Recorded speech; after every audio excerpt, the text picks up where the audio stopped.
Hey guys, what's up? Longest wait screen we've ever been a part of? Let's with your stream streak? I'm sure they've been longer.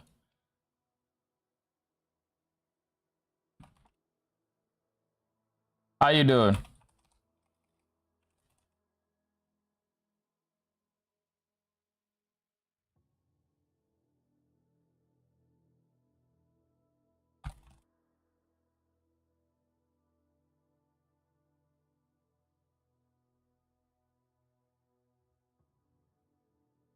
Ooh, just in time too. We have a PA1 teaser. Let's go. I think.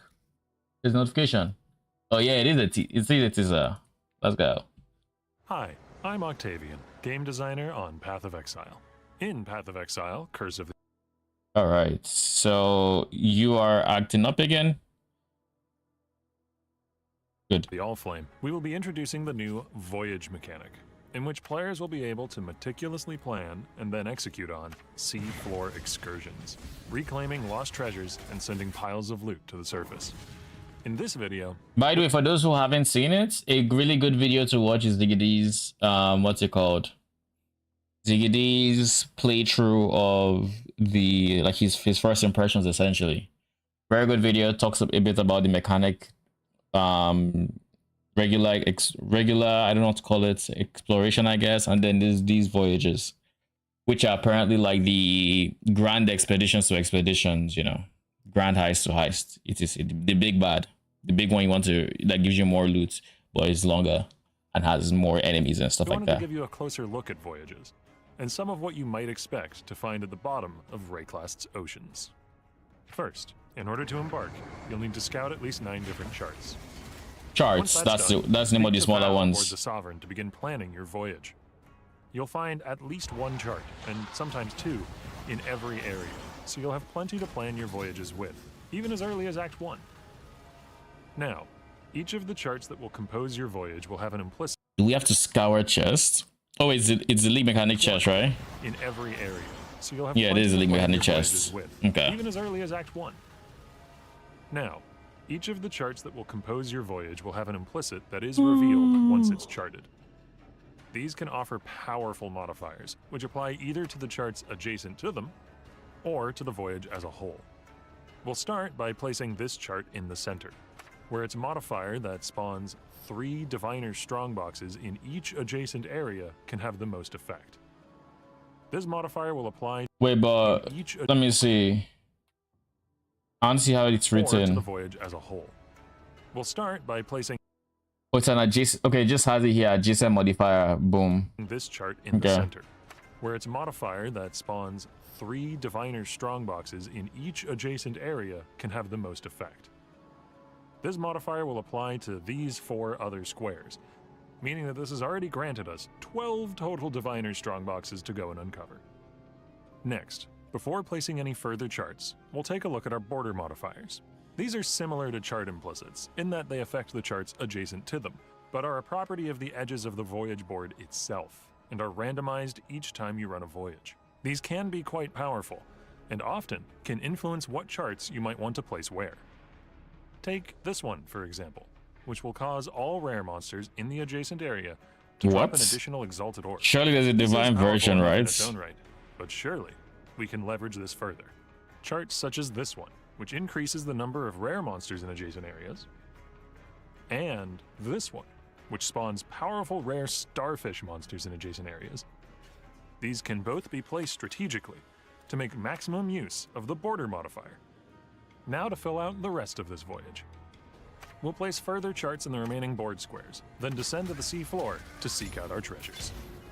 Once it's all sent back up, reclaim your sunken treasures, and do it all again.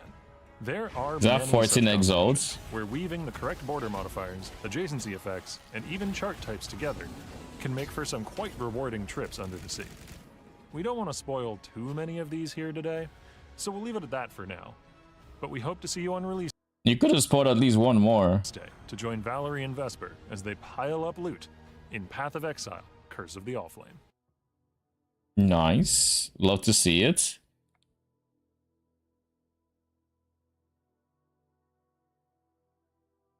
Luminary Lake start. Luminary was definitely going to be my second choice for a league starter if I wasn't going Defilers. All right, what are we doing today? The plan was, I say was, but like the plan was Ignite, swap into Erosion, and it still very much might be, but I do need a bit of currency because the two-handed sword I put up didn't sell, so I'm just going to use it to farm instead. Once I craft a one-hander though, I will be swapping.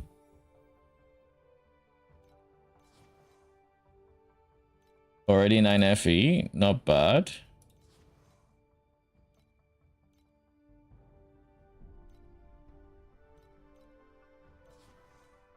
So now I have a question about this. What the fuck does this mean? Reputation level has reached the limits. Level up the airship. What the fuck? I say that because I have a level 6 here. I can't level this up because I don't have a level 8 core. I have this guy fully leveled up as much as I can.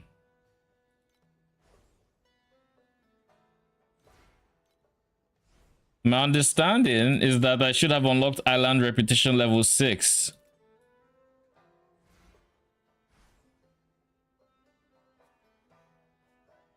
So what the fuck gives?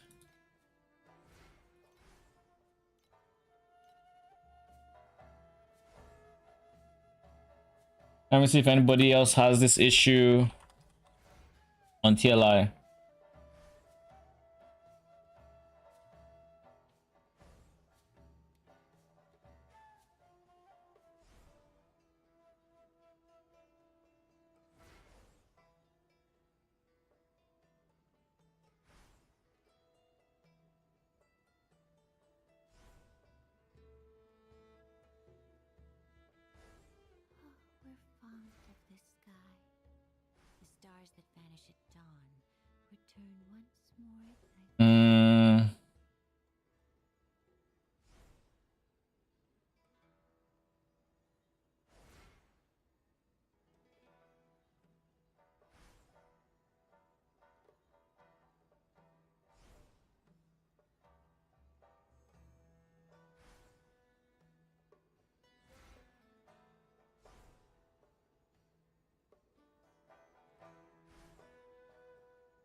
Like, is there a reason my Utopia just doesn't let me upgrade it?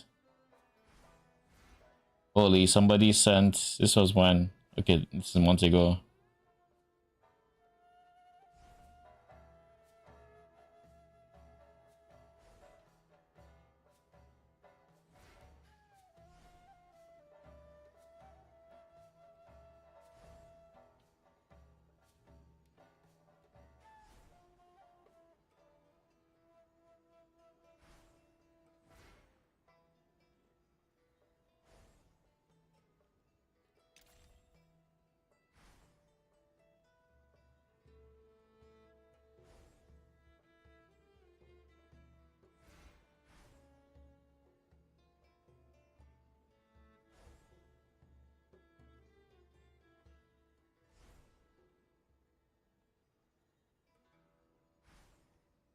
Like, it's so fucking weird. This should never be a thing.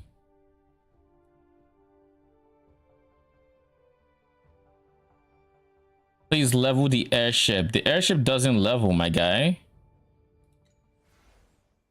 Like, this... I can't level it up, my guy. I don't have Oasis level 7, and that for that I need 1600. You can't tell me I need 1600 to level up Utopia, the fuck? That makes no sense. This is already level 6. I'm sure I can level the others. Anyways, besides the point. Let's hope there are no active what's wrong. Oh my god. Okay. I guess we have the money to reroll, that's for fucking sure.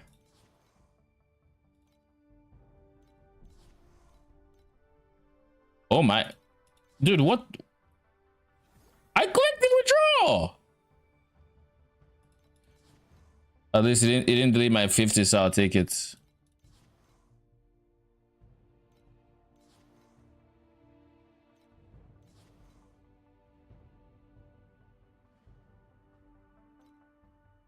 And we have a 6 there, so we can send you for 15%. Send you for 0, 0, 0. Everybody's 6 here. Cool. We have to farm whatchamacallit. We're going to have to farm. My brain isn't working right now.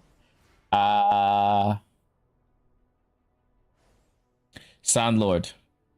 But before we do, we need to do some liquidating, shall we? I sold some of these today. Or yesterday, I think. And I used them to get some more maps for boss rushing.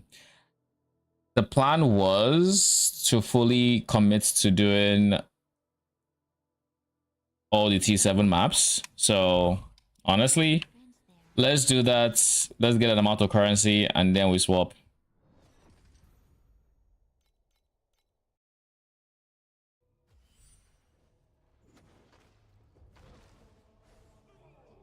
And then once we swap, we're going to make sure our Oasis has materials.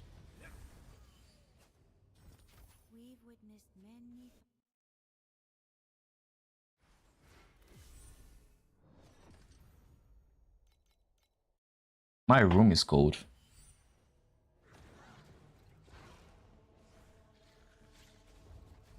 Don't worry, we're still making preparations.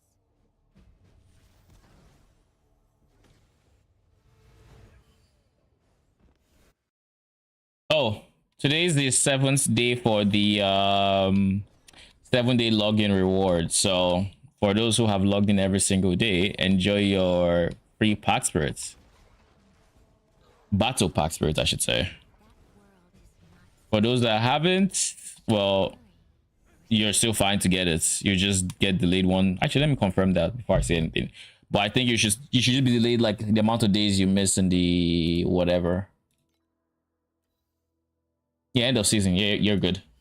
It's just make sure you get 7 logins this season and you're chilling.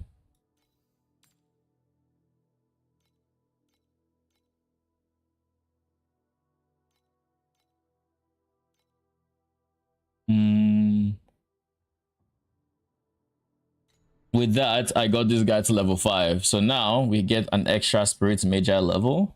And then last but not the least, we're going to be going for this. That reminds me, Boon. We have 8? 8? Wait, hold up. Wasn't there something we had going on that was giving me battles? I can get 2 by doing league mechanics. I probably should get on that if I'm being honest. I'm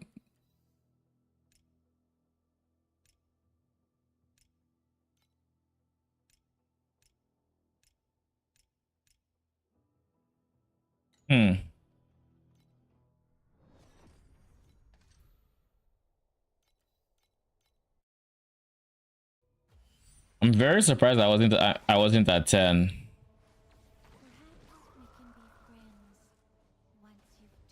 Very, very surprised.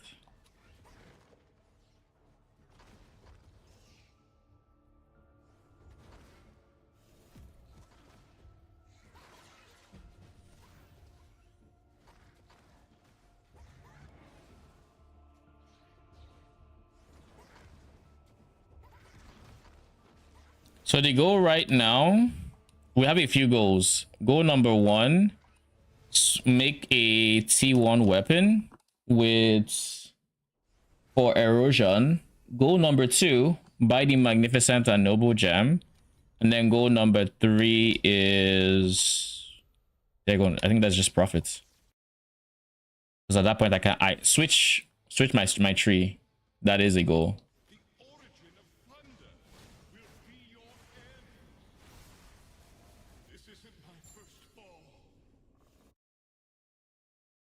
I look-y kind of want to try switching this to crit damage. It's not worth the currency I would spend on it. But I figure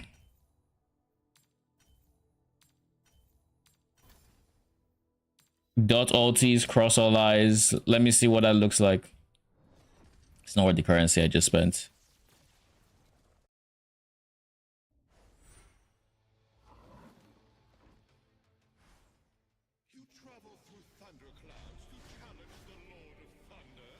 Yeah, it didn't make any difference. Give me a second, need to pick a call. I'll be right back.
The winds will blow away all traces of your existence.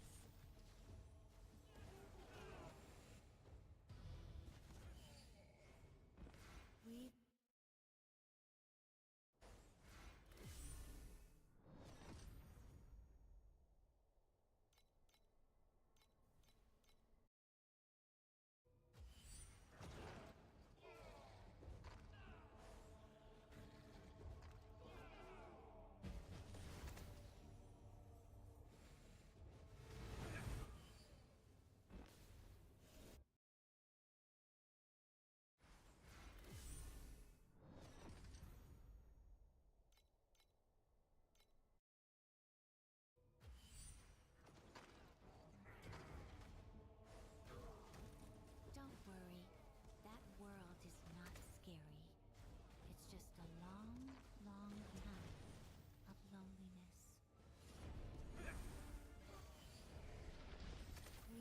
witnessed many final moments like that.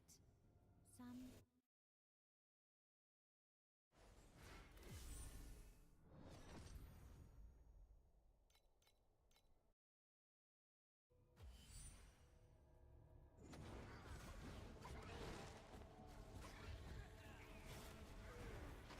the winds will blow away all traces of your existence. We've witnessed many final moments like that.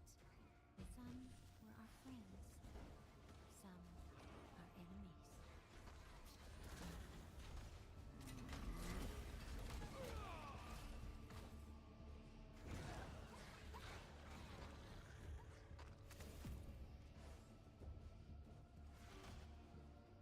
Don't worry, we're still making preparations.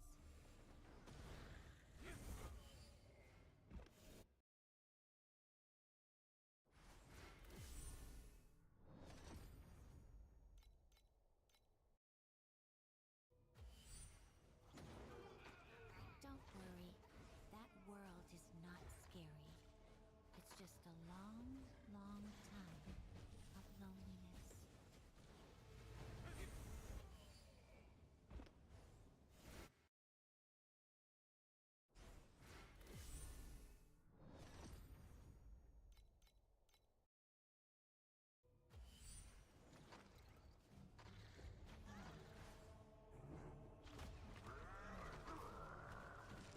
We've witnessed many final moments like that. Some were our friends, some our enemies. The winds will blow away all traces of your existence.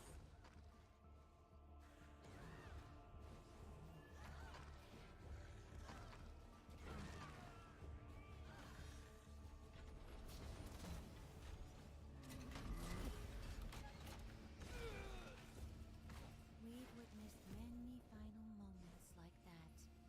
Some were our friends, some our enemies.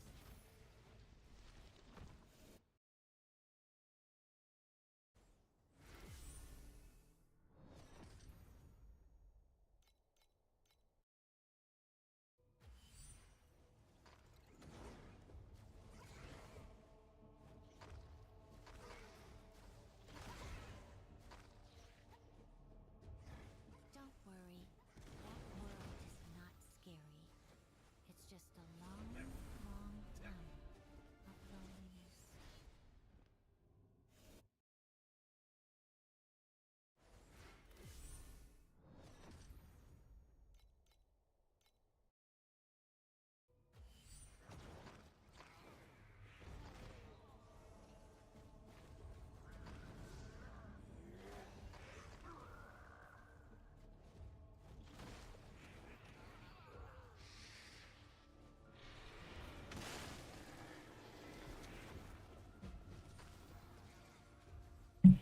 Okay, we are back.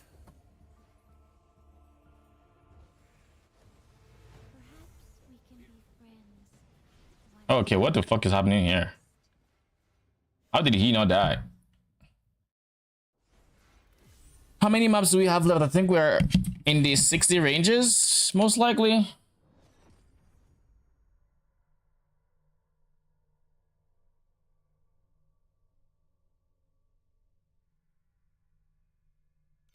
Yeah, we're in 68. So we got, I think by the end of this session, we should be sitting at like 6, or on the total amount of FA, I'd probably be on like 1,000 something. But I feel like I've spent currency since I started this particular session. So I don't think I'll end up with 1,000 FA by the time I'm done with this. But we'll see. Boss rushing was just the most profitable I could do yesterday and today, I guess. Everything else has just been losing me money. Like it's crazy just how much loss was going on with like T8. Like I was doing Mistville Eyes, that was unprofitable. Clockwork was unprofitable, and that's without compasses. Like how on earth does Clockwork with 6 Alice, 6 Doro not be profitable without compasses? Literally no cost, but you'd get it's as simple as no loot was dropping. So the cost of the map just outweighed everything I was dropping, which is kind of crazy, by the way. So the fact that that's my character can be at like 10 bill. I'm current this one says like 1.8 with after the ignite swap, which is kind of why we're swapping. But the fact that my character was at 10 bill but was boss rushing, because that's the most, what's it called? That was the most profitable thing I could do, is crazy. I'm really looking forward to Profound. So that's part of why I'm switching, because if I currently have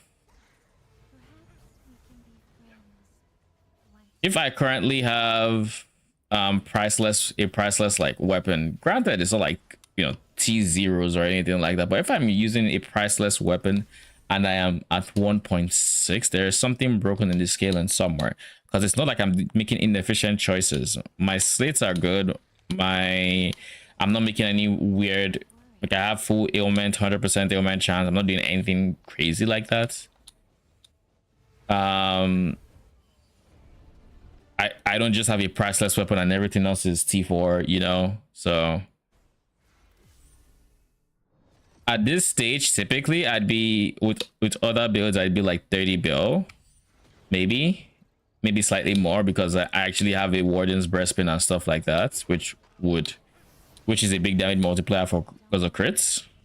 So like, but yeah, that's besides the point.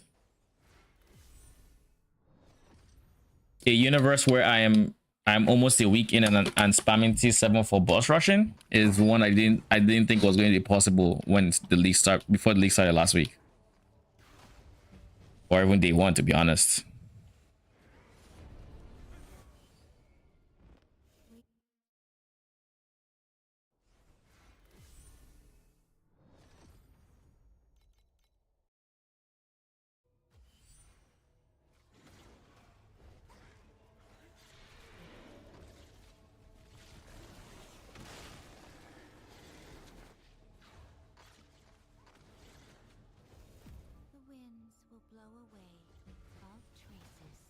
So that's number 3.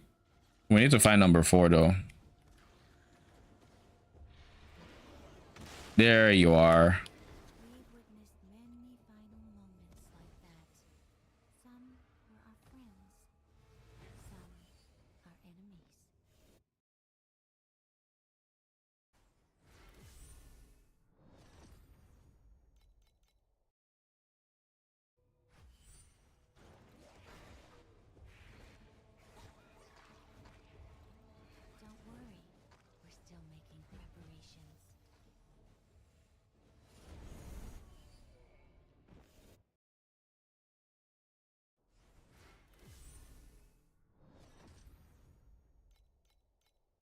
So I don't think I'm going to go for priceless weapons for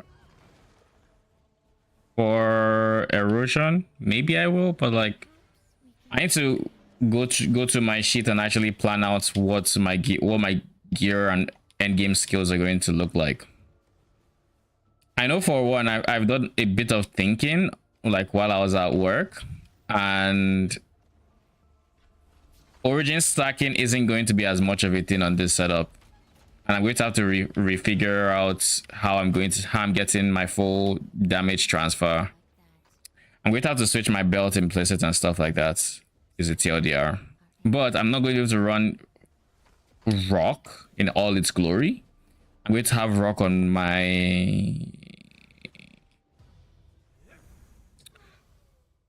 I'm going to have Rock on my Kismet eventually.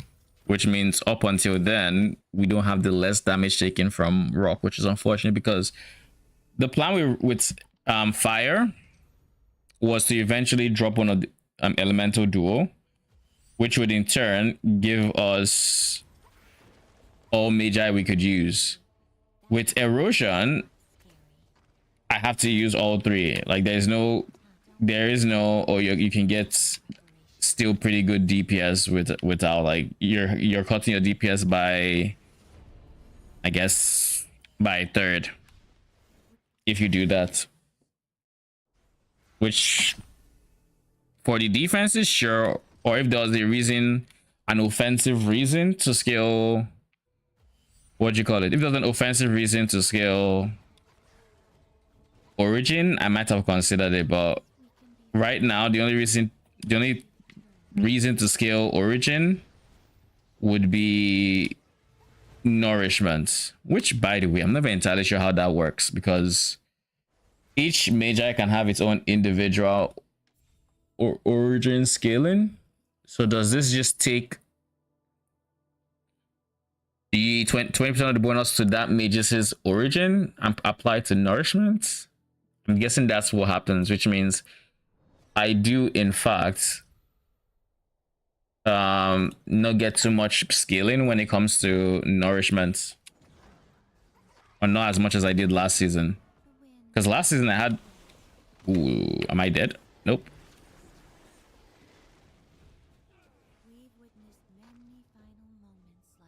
I think this might be number 4, but I could be wrong. I do think that's number 4. So if I don't see anything down this wing, I'm just gonna dip.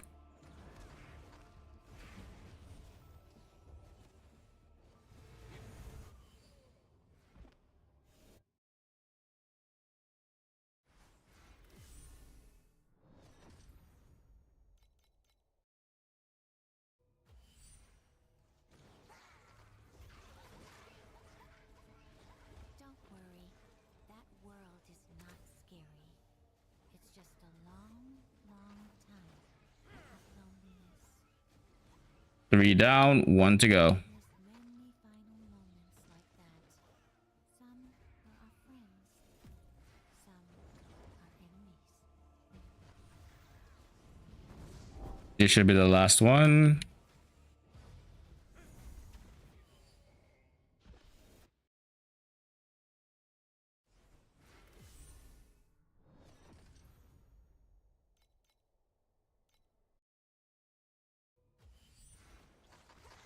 Like I saw a held bar.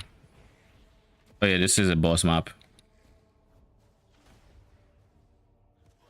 We've witnessed many final moments like that. Some, the winds will blow away all traces of your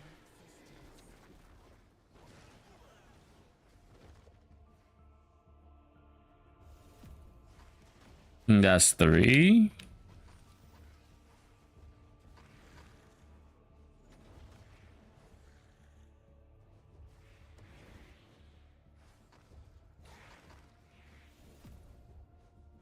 Don't worry, we're still making preparations. We've witnessed If that was 3, where's number 4? like that. I think we might have already killed him. I think it was on the right side.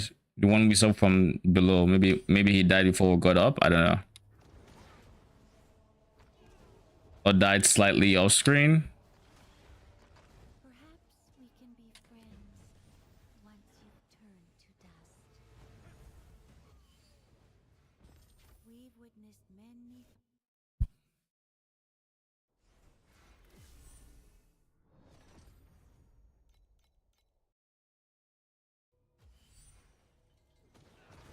Boss map. 1, 2.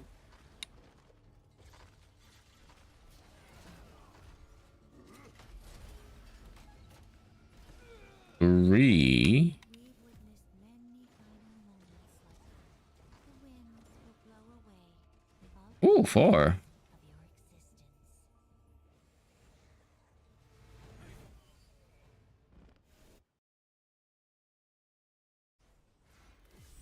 We're about to hit the 1k total. I think once I hit 1k, I'm going to start liquidating, and the results of like my crafts and whatnot will tell me if I'm still boss rushing or if I'm doing something else.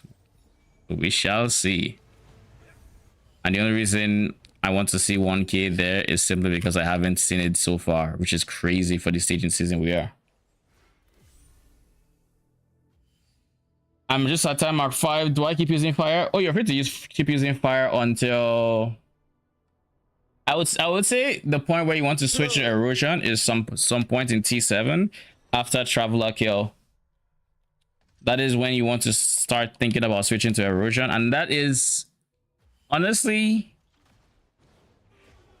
I think erosion's biggest strength is its snow paper gems. So it might be worth holding out until then. But I guess I will experiment with erosion without and see how it feels. Because like erosion without and frost and fire without is kind of similar. But they have actually no. Erosion has much more coverage with its ulti now that I think about it. But if I don't know if fire has more what you call it. I don't know if fire has more damage. So I have to see the scaling. It might be a case of I'll think about when the erosion swap should happen. But you should still level as fire. Fire is still the best lower levels, and then eventually you switch off to a different major you want to use. I guess there is a conversion we had between that and Thunder as well, because Thunder is also good. 5 stream streak. Holy Heliax, what up? Favorino. How you doing? Sup, Arcane? Why did you just wake up from a nap or something? Nah, I just got home from the bus.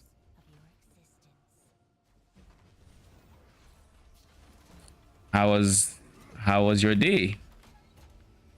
Work draining? Okay.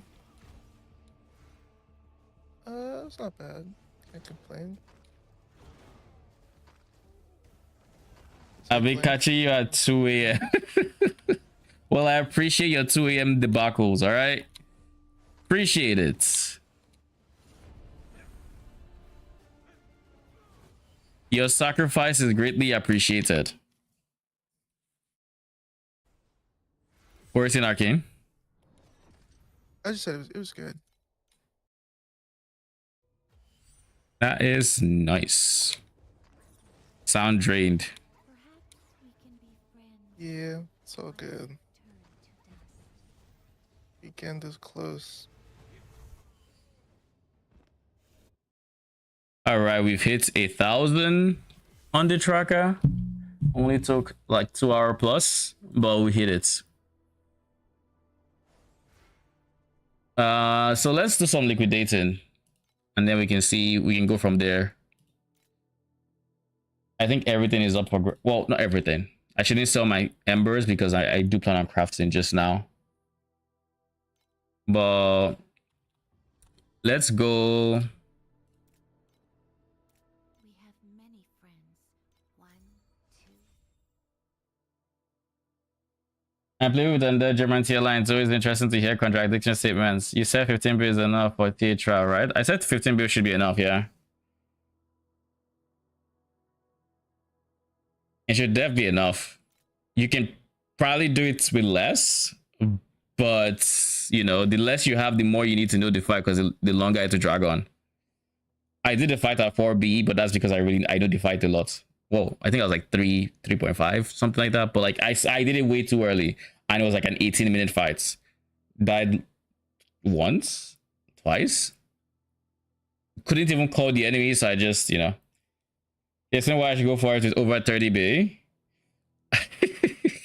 I mean, it's definitely a choice to do that. What I will say is the tickets are, each attempt is like 1.2 FE.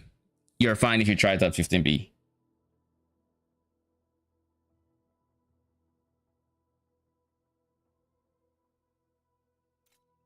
All right, we start with Snow Paper because these are going to be the biggest money that I currently have. They are going for 70 a stack. So that's at least 210 in Snow Paper, which is huge.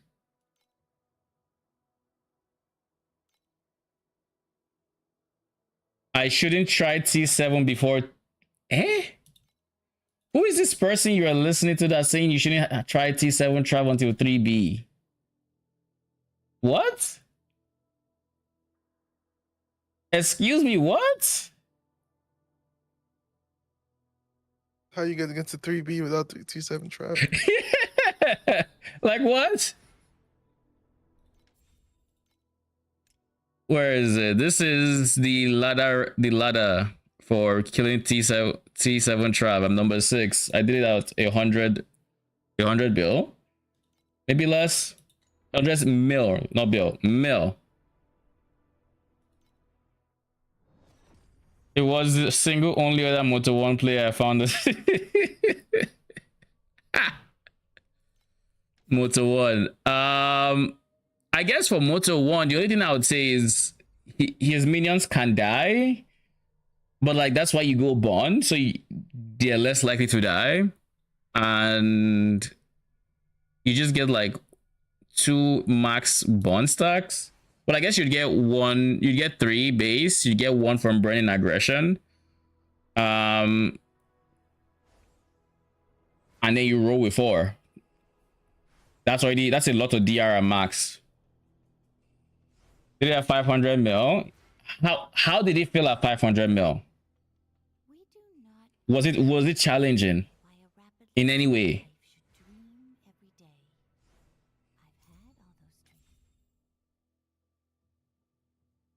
Like I know the fight a lot, so I would try to do it with as little DPS as I can because I'm typically racing for a top 10. But like I also know that if you don't know the fight, you 250 mil, you're fine.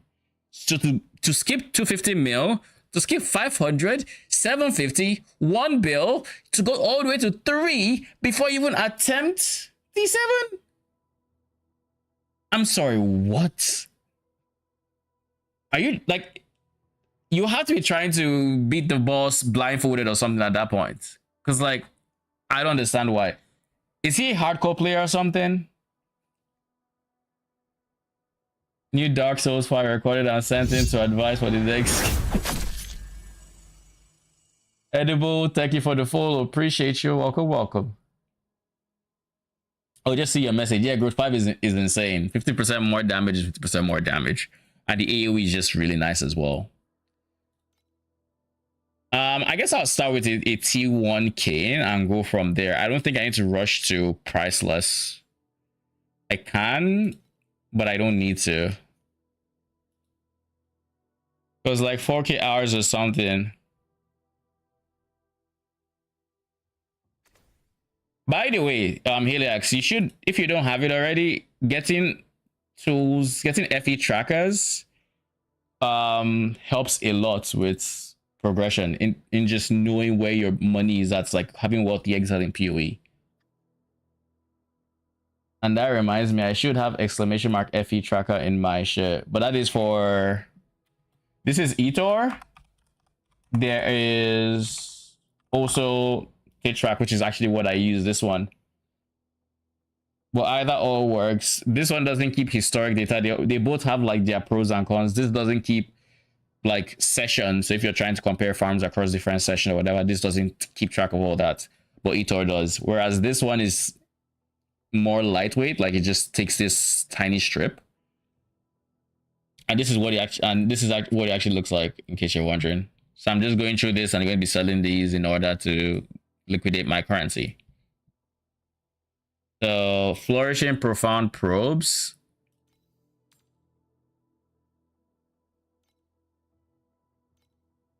Ooh, 178 FE in those. Shit, GG. It was worth all 1 hour I spent fighting those people over the course of like 5 battles.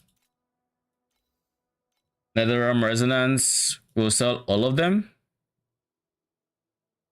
I'm very close to a full stack. I'd have liked to actually sell a full. Actually, no, it's not a full stack. It's just gone to over 1,000. So it can go. Embers we're going to keep.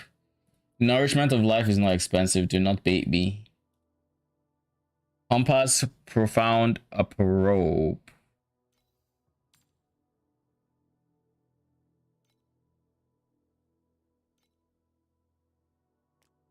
Glacial Abyss Beacons.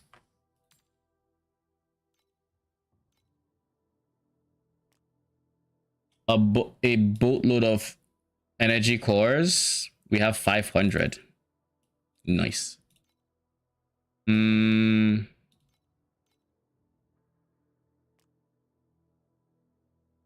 Lava Sea.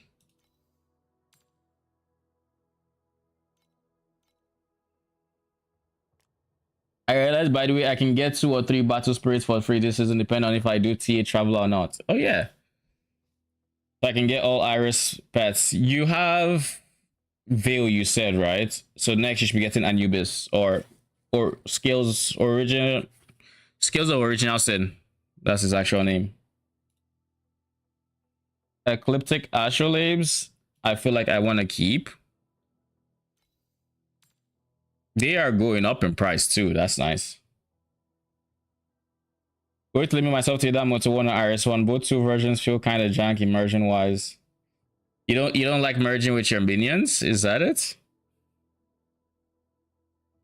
I can see why you'd say Iris 2 with immersion. Moto 2. The 2s were the last minions I tried as well, so I can't even fault you. I'm going to keep these because I think I'm going to need quite a few of them actually. Thunderways T8.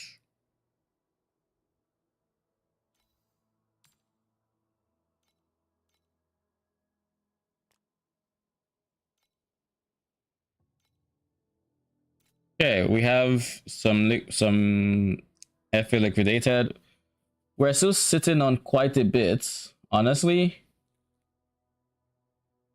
But this should be enough for what we want to do. Which is weapon, cane, 61, 86.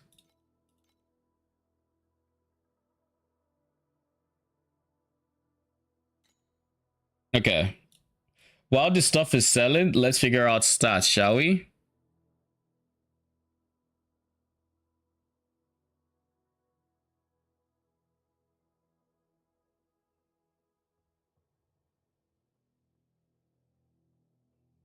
Cane, rod.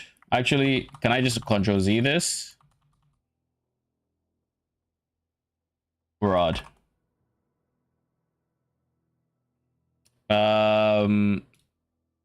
We'll figure these out. So let's start with crafts. 2 from daily login and login bonus and 1 from T8. Yeah, I think you got 1 because this is your first season. You got the second because this season has a free battle pack for 7-day login. And then the third one you get for being a new account killing T8.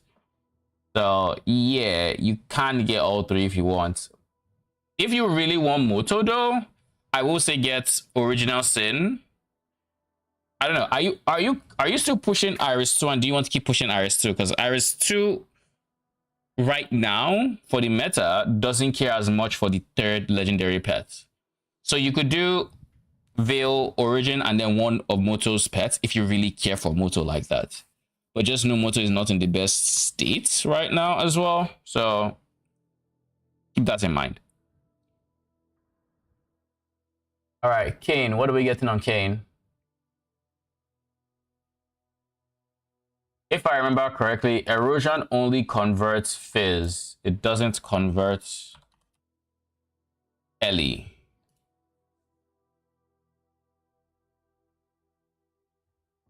Oh shit, there's even more information from like today's teasers?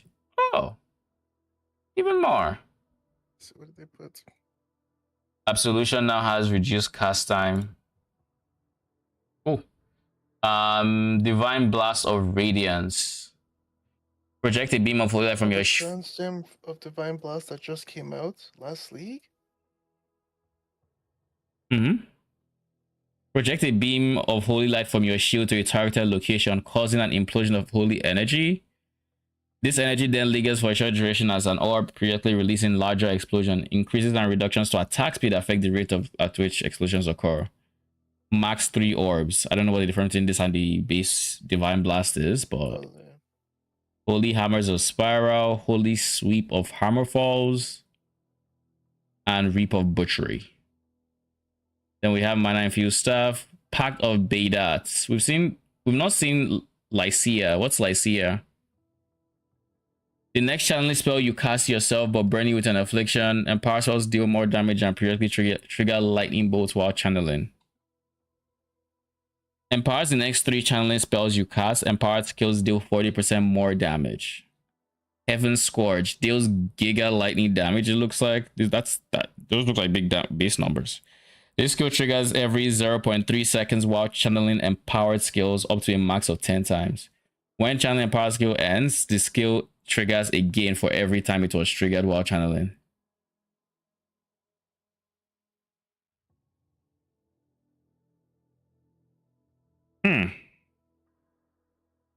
Interesting. Very interesting, I guess. Has a cooldown of 4 seconds. Communion supports. Support spells that hit enemies cannot modify the skills of minions. Supported spells deal 20 to 30 added physical damage for each permanent minion. I think I remember I saw some people talking about this. Oh, base Divine Blast is here.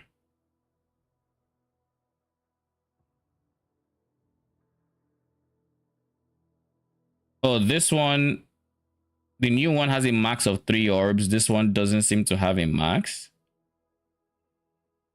Yeah, because this new one lets you actually scale the explosion with attack speed. The explosion. Yeah, explosion how fast rates. it explodes. You don't get to do that with the old one either. The old one was actually good, by the way. Divine Blast was a build I'm actually considering playing this league as a league start. Let's go. I'm actually insane. It's actually insane they released such a strong trans gem. Yeah. The league after. The Fireball got 0.2% more AoE.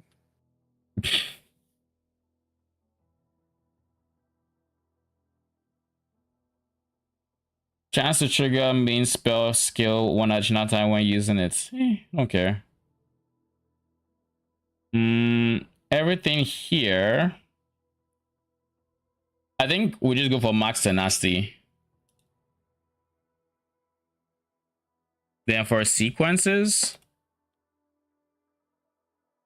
ignite bug. Yes, basically, I don't know all the things that are bugged within it. There's a lot of things that are currently not working that should be working. For example, ignite cooldown, reap cooldown recovery speed doesn't seem to be working on Major, and that's going to be a big part of our scaling factor. Then there's something, I don't know what it is, but there's other things in the build that are just bugged and not working. And I know this because, well, it's either that or it's severely underpowered, but the numbers are there. It's just something is not happening behind the scene that when it should be, and I don't know what it is. And it's very obvious when you look at the way the dot ticks on like bosses, like it doesn't one shot. It's like right now it still feels like the hit does the majority of the damage, but the gem has 80% less hit damage.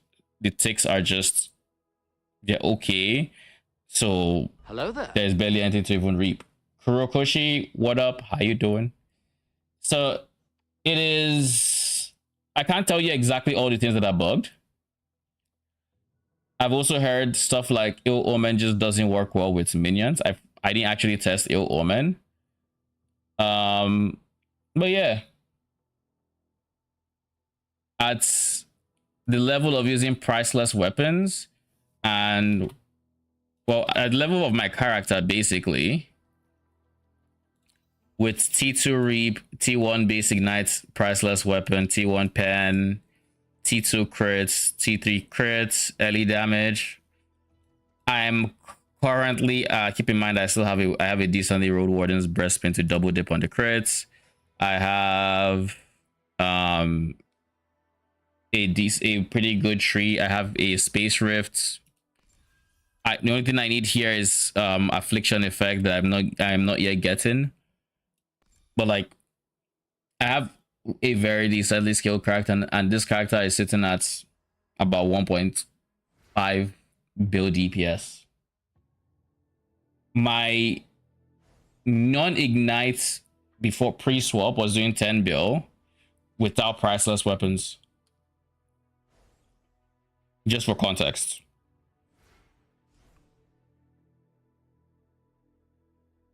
So yeah, there's something up. I just don't know what that something is.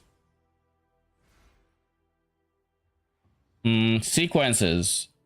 For intermediate, we either go Erosion Pen.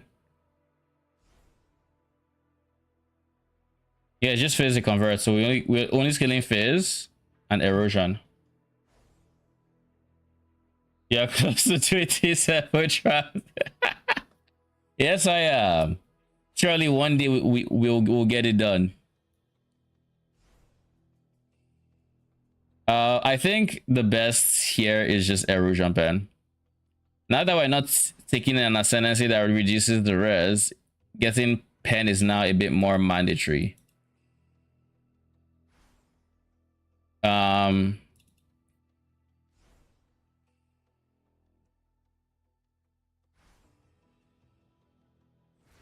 know, Erosion Pen. he's not truly empty. What is the advance we'd be going for? Friends there on occasion, but they shatter on contact.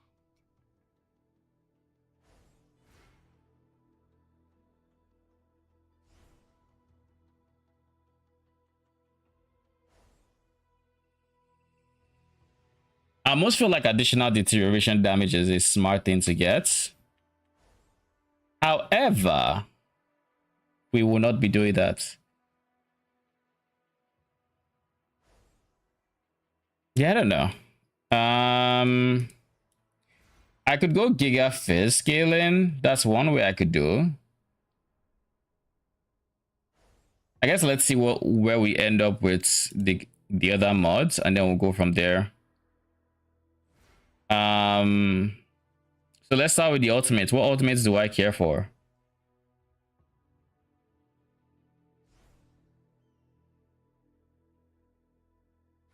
What is that? Torchlightbuilder.com.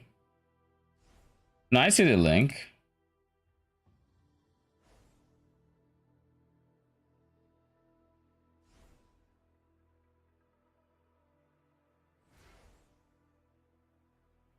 Want to help with damage calculation?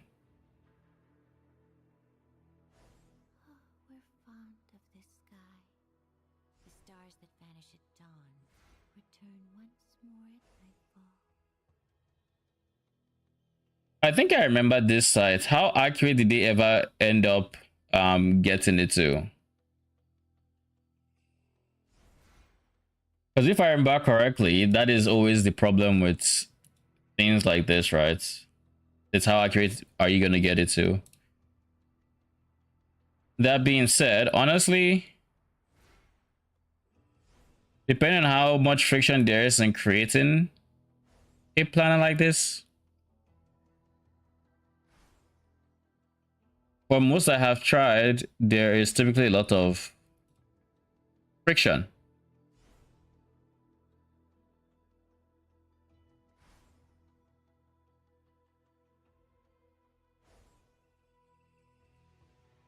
Okay.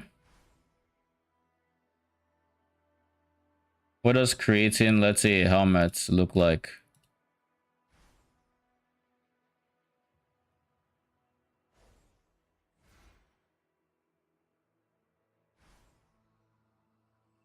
Base affix, corruption, prefix, suffix.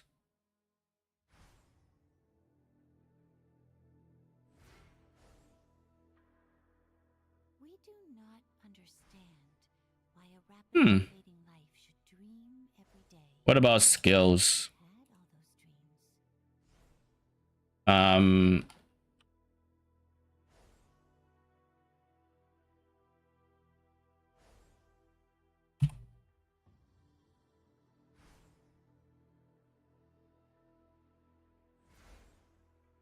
Let's give it the benefit of the doubt. Config. Where is it again? Hero traits.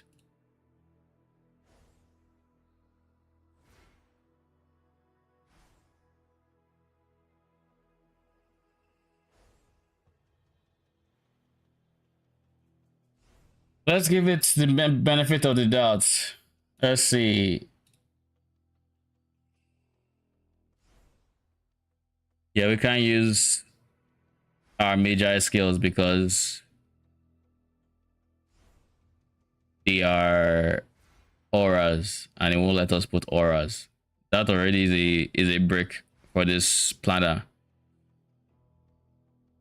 But honestly, other than this one, it seems like something that could actually eventually, I can see myself using eventually. I'll bookmark it for now. The void is not truly empty. Maybe we try it in the future. Meet your friends there, Aren't they Magi? but they shatter. It's someone does Magi for all of them. It always starts with someone. All I typed was someone. I didn't type Magi. I just typed someone. It brought out everything that someone tag.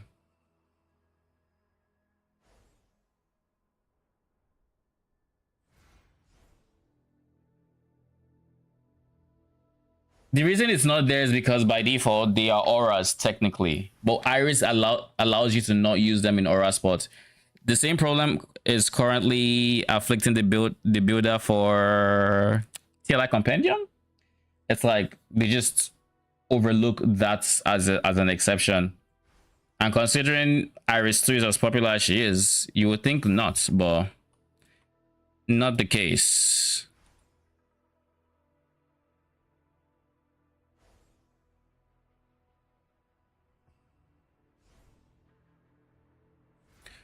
All right, let's figure out what our ultimates are first and foremost. Are we going to be engaging with double damage?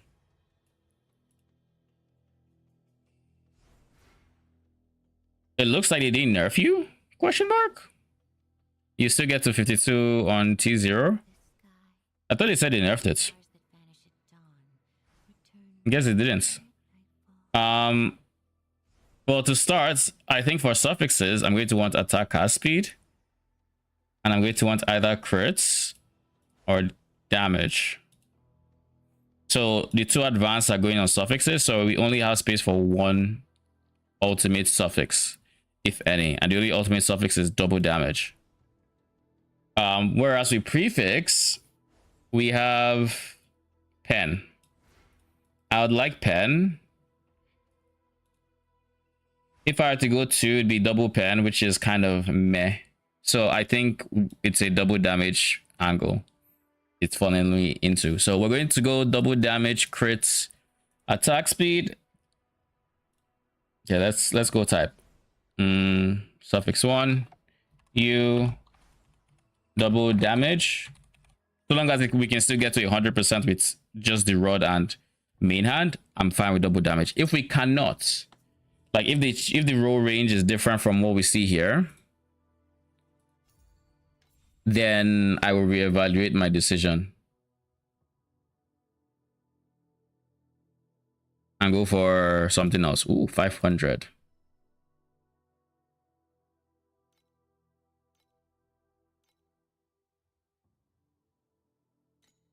So I want a T1 mod, attack and cast speed.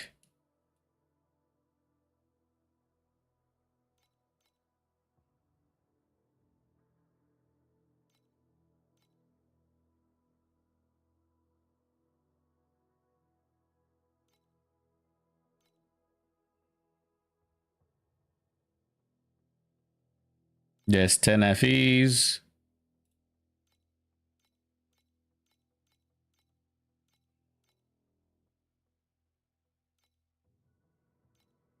Okay, 10 FEs it is.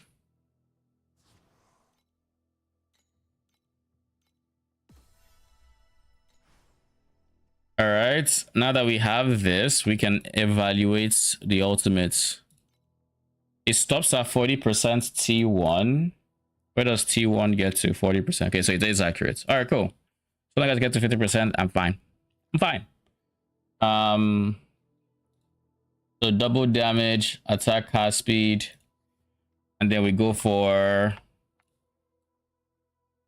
a part of me, a very big part of me wants to go phase stacking for my Magi. Like full two-handed sword phase stacking. But I don't think it's actually worth it. For Rock on I2, maybe it is, because he can take advantage of the sequence flat phase per armor, because he does have a noble gem or a magnificent gem that allows us to transfer armor to him. So at least there's that. But other than that, go two-handed sword, go gear phase, then go death touch, then still go that sequence and still go gear phase on the base affix. Just get a very, very fat damage two-hander. And one of the advantages, if I were to try to do that on Iris 1 versus Iris 2, is it will let me have a swap in Leap Slam. I'd be able to use Leap Slam, whereas now I cannot. So that is something that I'm considering. However, mods like attack speed to gear just don't work. So it has to be like just attack speed that I skill. Like gear attack speed, this one wouldn't work for Magi, so it has to be this guy, which I think would limit the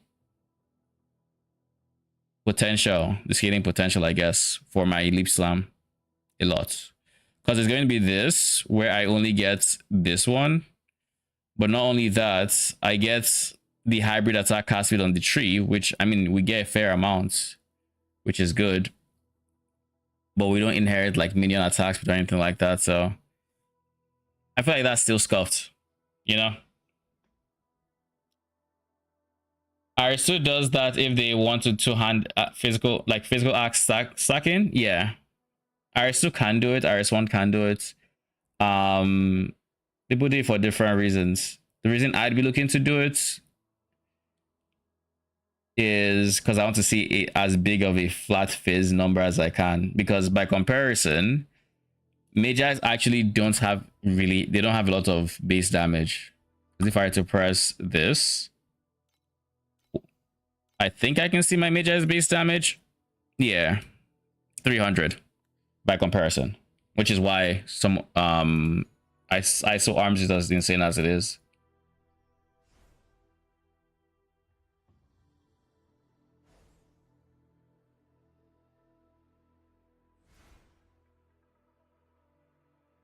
How much is a Death's Touch going for?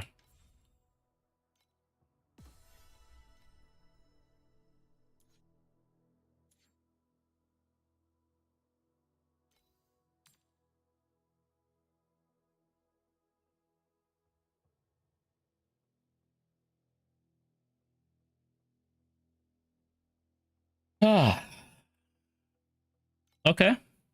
Okay. It's dropping. You bought your 750. 1.3k on start. Not bad, honestly. Not bad.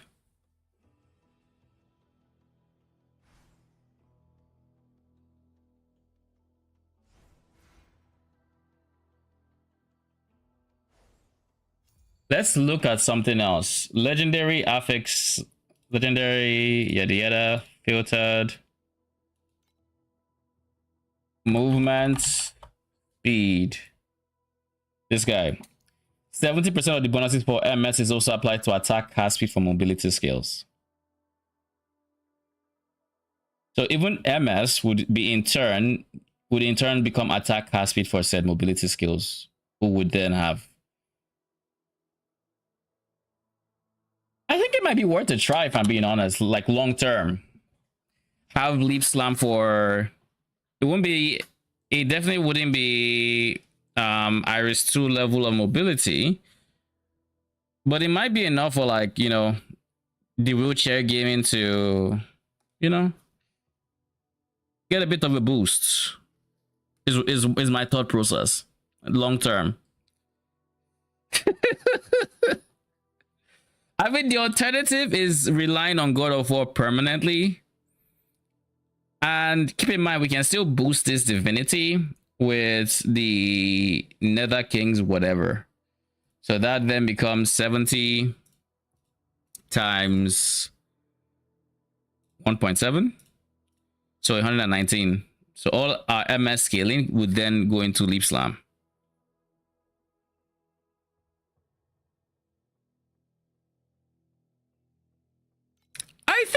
I think there's an argument to be made. I think there's an argument to be made simply because I'm biased to movement to mobility.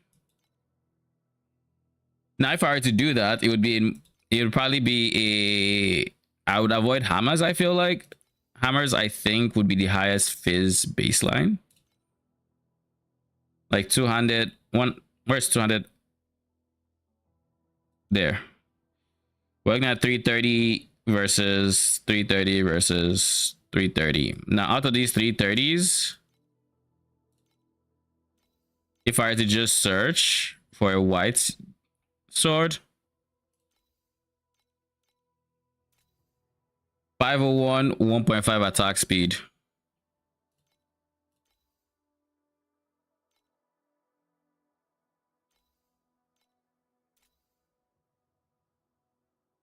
Huh? It's 220, 1.5 attack speed? Wasn't the other one like 50 something?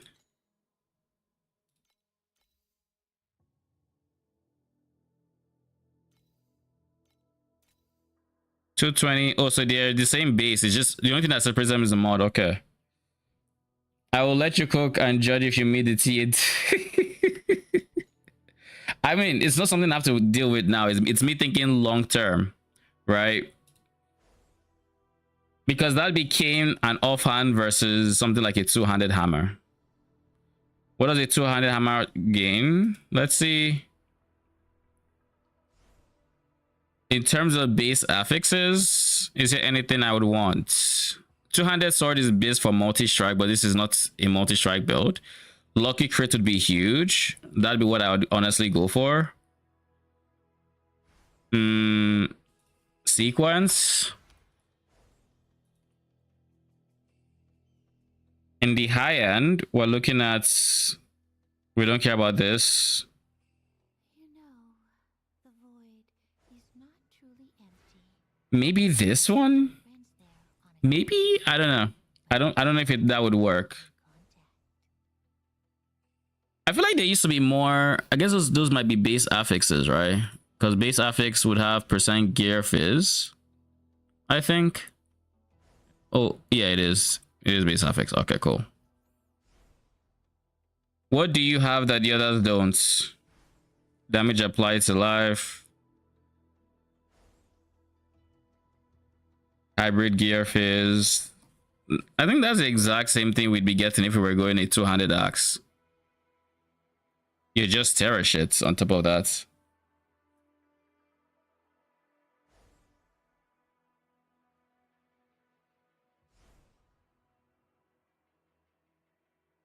I shut down to traumatize enemies.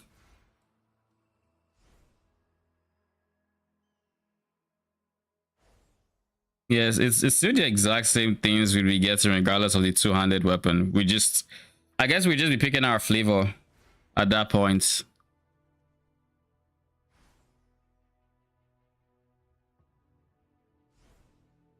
But I am strongly considering it, is all I'm gonna say. Strongly considering that indeed.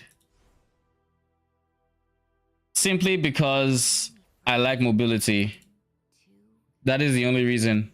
And then on SS whatevers, we just switch to blink. No harm, no foul. Alright, back to cane crafting, shall we? We stopped at crit.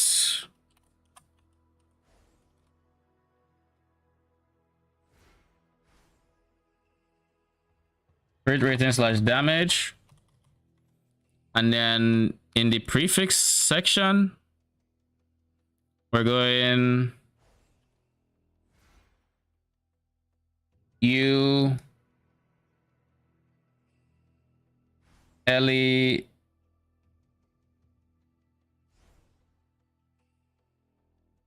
Elemental slash erosion pen.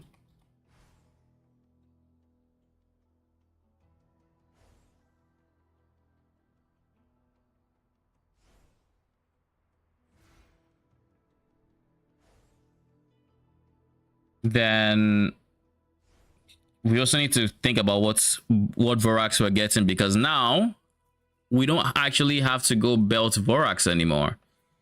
We have no reason to go belt Vorax if we don't want to. We're not scaling cooldown, we're not scaling ignite, so we don't actually have to do belt Vorax anymore. So we can technically do Uros Bond Vorax, technically. Or even Warden's Breastpin. We can kind of play around with the Vorax we go for. I'll see which one appeals to me. I think Urus's Bond is probably the most appealing, if I'm being honest, because I need that damage transfer. And I would like the additional damage with Bond. But I could also just get that on a rare. Or I can play around with something else. We'll see. We'll see. Sky's the limit. This moves from can gain to damage transfer most likely. And I still want to scale to go Bond scaling. So, but now I'm going to be aura scaling instead of origin. And with aura scaling comes easier time with resistances, which means it's easier to even scale max Bond now. So we'll see. The one thing against Uros Bond Vorax is that I want the corrupted damage transfer. So it makes more sense to have the unique than to have it Voraxed. Tell me what is Breastpin if I'm ever going to use it. But we're not going to be using what is Breastpin.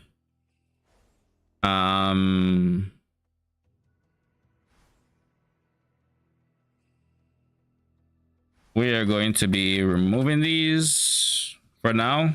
Just removing those. Ellie Pen. Then the 2 flat damage. Fist to gear and erosion to gear.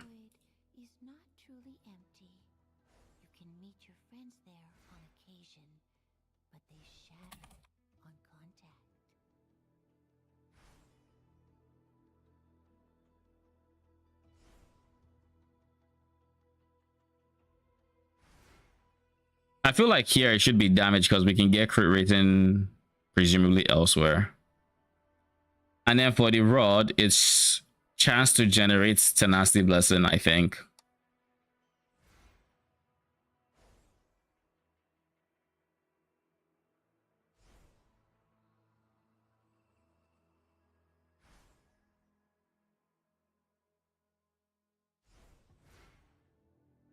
So all this to say, right now, we're going for T1 attack cast speed.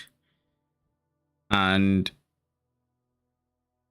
we are likely going for an advanced prefix so that we can go basics here. Because we can go increase phase, increase erosion technically. Yeah, let's do that. Let's do that.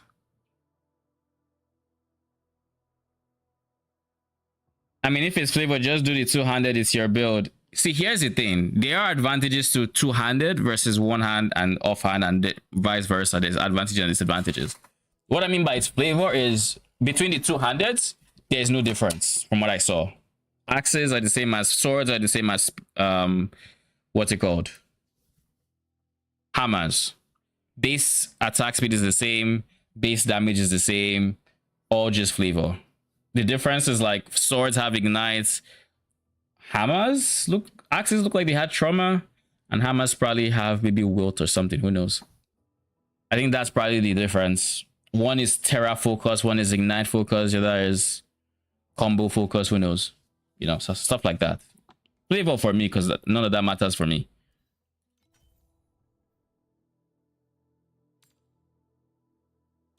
We'll block that guy. And now we go erosion.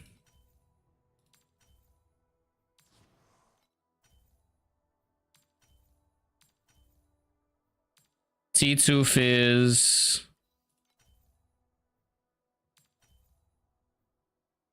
Actually, we're going for a T1 between them. We'll decide which one Whichever one gets a T1 gets a T1.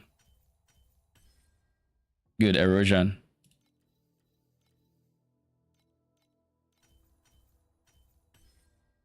T2. Intelligence.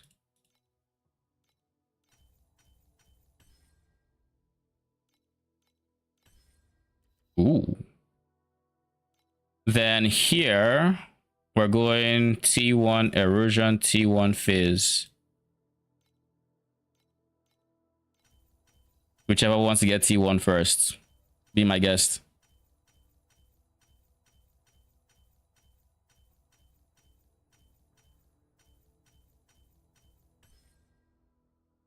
Fizz it is. Erosion then gets T3. T2, cool. And then we can slowly upgrade you guys.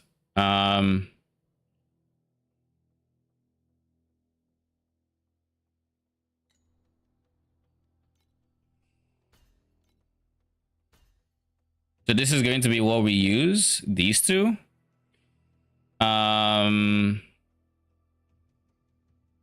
We take off Warden's Breastpin because it's not going, it's going to literally make me do ZDPS. Like, let me actually, I guess I'll have to switch to Erosion first.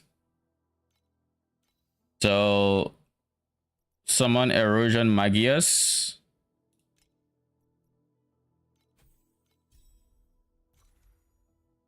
We take this down, we take this down, take this down, down.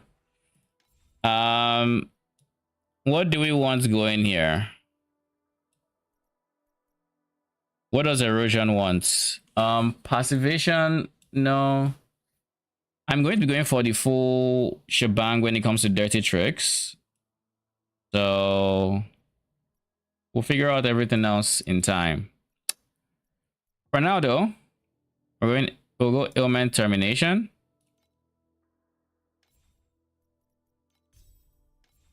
We'll go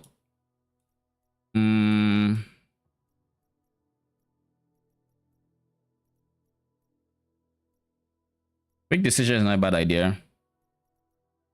Actually, it's not great either. Added Erosion is not, well, it's great as it currently stands. Spell concentration, increase area is fine.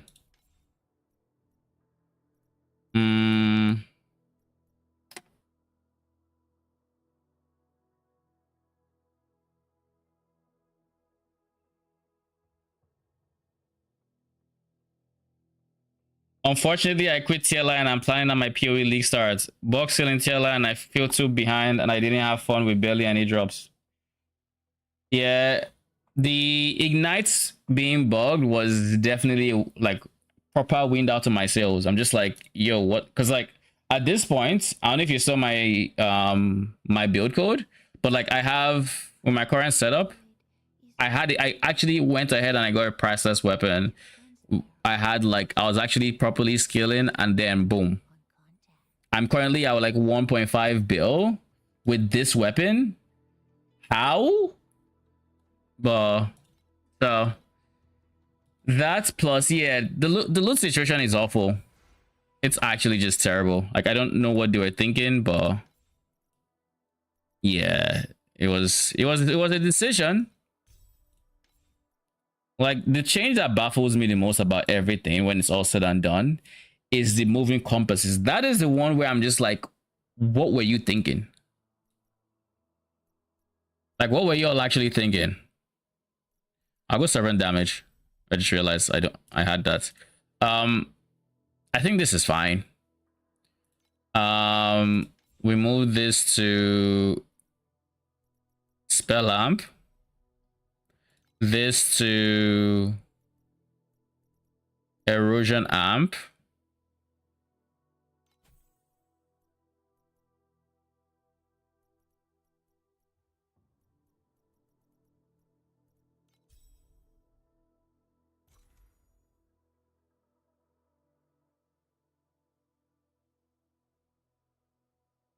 But what are you thinking when it comes to change the command slash death oaths? Especially chains of command. I'm curious because with chains of command, how do you plan on solving defenses, or at least sustain for your AG? Because that is going to be a big change coming from this league into the next, where we no longer have access to master the stitched.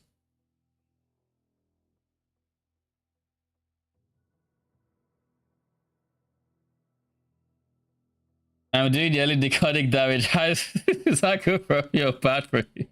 That's a good question. That's a very good question. Curse, we switch to timid.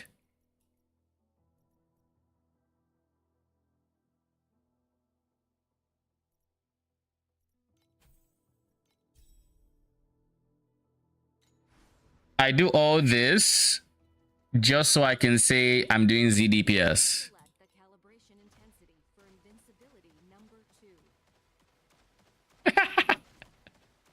Actually hilarious. Watch the damage increase.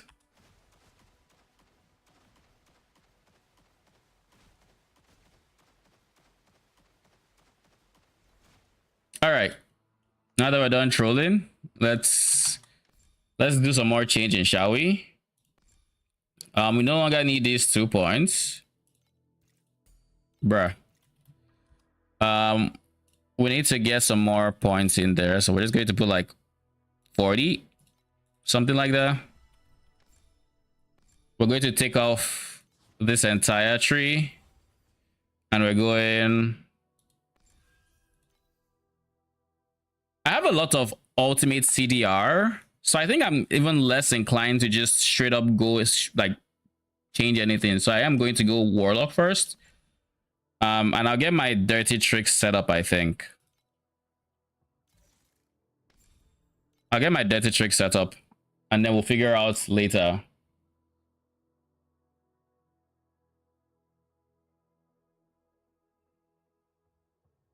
SRS Absolution Necro leveling, then you are level 73. You can swap into Chains of Command. So no more Mask of Stitched. We go Grutko's Learcast. Grutko's Learcast. Why not go... what's the name of this thing? Crown of the Tyrant instead of Learcast. I guess this is early on. So yeah, early on is 100% Learcast angle. But that means you never take off Grutko's, right? It's just your base chest piece at that point. He said he changed it, didn't matter. Okay, that's nice.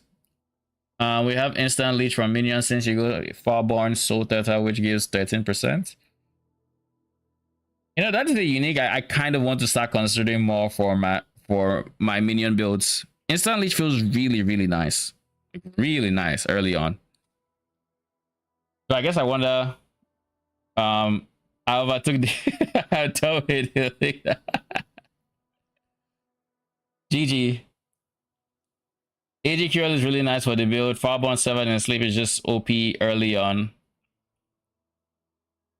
Let me see. So that means you're going Witch and you're going to go in Unholy Might, right? With Farborn 7 and Sleep is my guess for the base crits scaling. Or you're going to just use that for the base crit and ignore the chaos portion of it. Okay, only my yeah, makes sense. 1, 2, 3.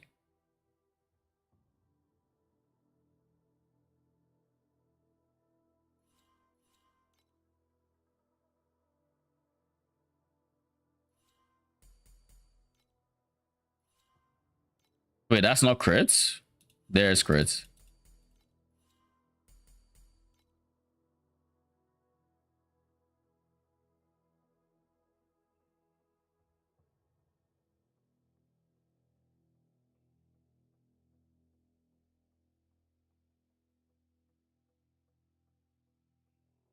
Wait, is there nothing else I would like here? I mean, it wasn't immediate, but I guess I could also take that.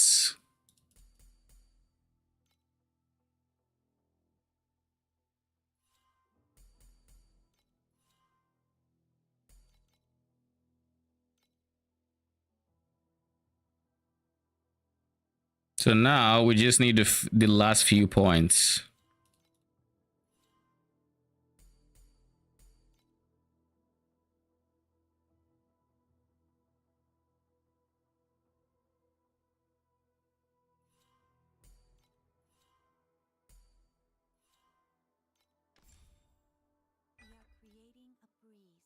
Next up, we are going to replace this guy.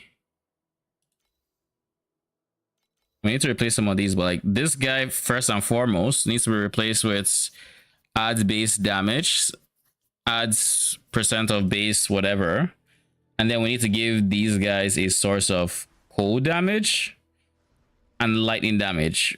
I guess to start, we're just going to use support gems. Decodic Wash, I gotta start streaming. You actually don't take off Unholy Might even when you go Void Forge. I mean, Unholy Might doesn't prevent you from doing... It's just convert. So like all the phase that you weren't going to do, you're not doing as Chaos, which makes sense. But I feel like that is a waste of an Ascendancy point. Because there's a lot of damage you can get aside from that. We do not understand why The best build for AFK Blight Ravaged? Oh yeah, 100% for AFK. I tried Blight 2 leagues ago, but never made profit. I want to love the mechanic, but this... How do I feel about Blight? I like Blight as a mechanic, but I always get bored doing it. That is where my struggle comes in. I get bored. Alright. We have 2 points to spend. We don't need to spend it on the Warlock tree. We can spend it elsewhere. Realistically, we're going to spend it here, I'm thinking. Or anywhere I can get more crit chance. I'm not really lacking in crit anywhere. This is the only tree that doesn't have the crit chance I would like. And now that...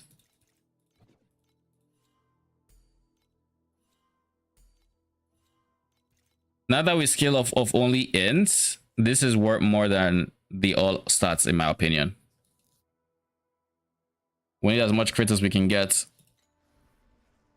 All right. Amulet. What is our amulet going to be?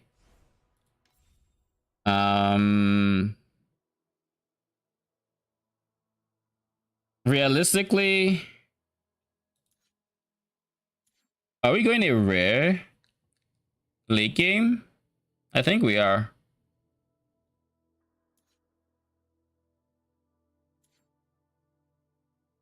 I think I'll just go ladies tier, corroded.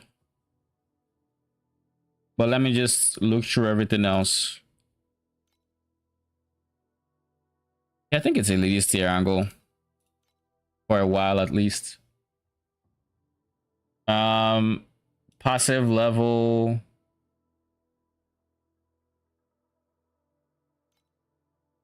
And then...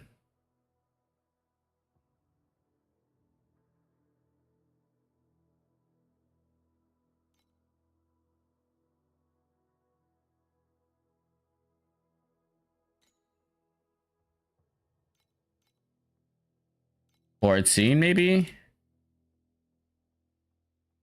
Something like this with a 4%, 14.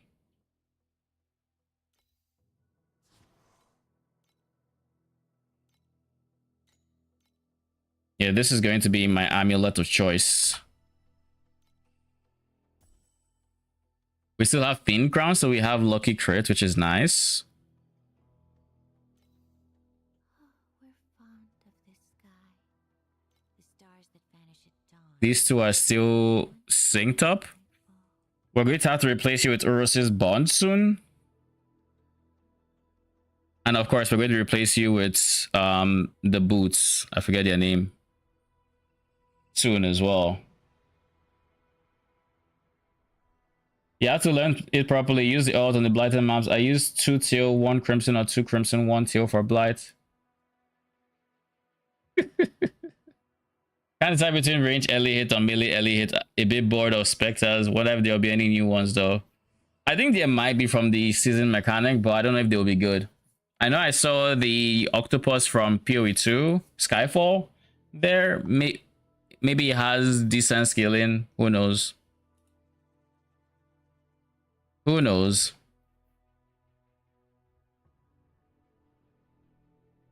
Legion, but don't think any minions are good for that. Well, Regifiler's a bit bored of them.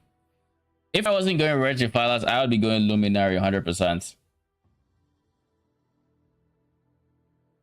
Since you're going erosion, you have to get troublemaker. I don't think so actually. I should check the price, but I don't think so. What I plan to do instead of troublemaker is lone walker scaling. So it's a nice intermediary. Like it's very nice to get up there in terms of growth, but I will eventually drop it for a rare. But I know it's going to be expensive, so like I'm not even looking forward to checking the price. Yeah, no, that's not happening. Not anytime soon, at least. Let's list this item, shall we?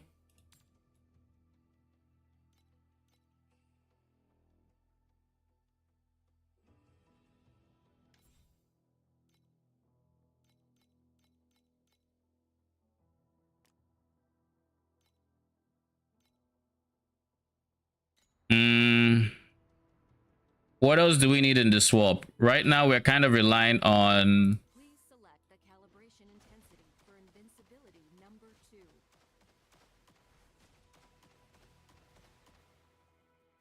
Oh, my controller turned off.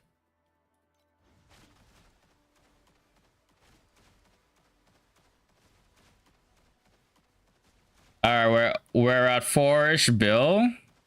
We still have a decent amount of currency to spend in the swap.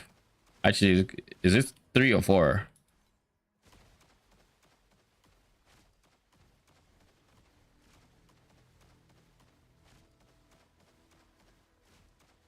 $3.5 it looks like.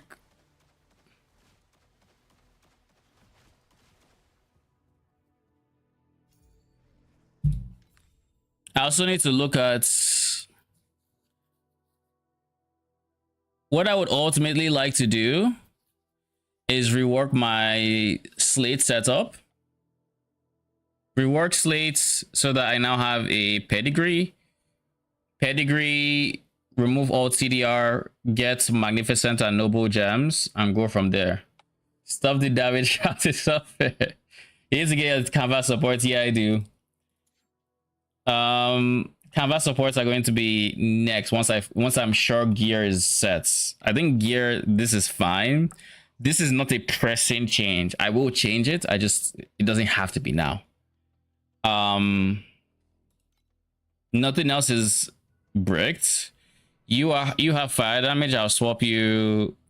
I can just swap you, to be honest.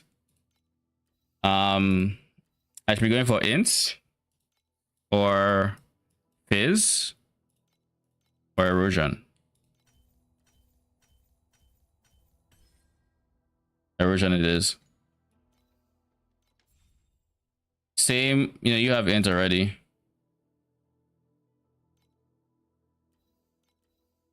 There is no reason why I don't have T2 of this, if I'm being honest. Like, these are all things I should have T2 of. I've just been too lazy to actually come back and do all of these. Isn't there a passive on the necklace that gives you wilt and erosion damage? What do you mean by a passive? Captain Lives has a full luminary guide. Oh, I think I saw it before stream. I need to actually watch the video, but ooh, one click.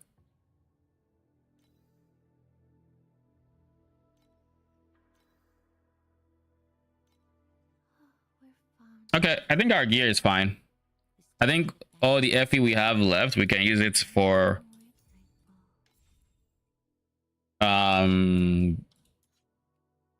actually, if I'm going for the magnificent gem, I am going to need 300 growth, so I can easily sort that out with just one empire skill.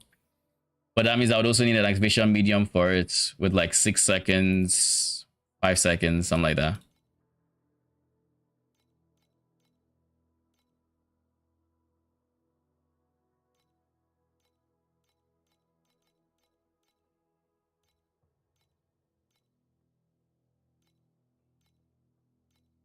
$98. I think with my CDR scaling, 6 seconds should be fine. If it has duration.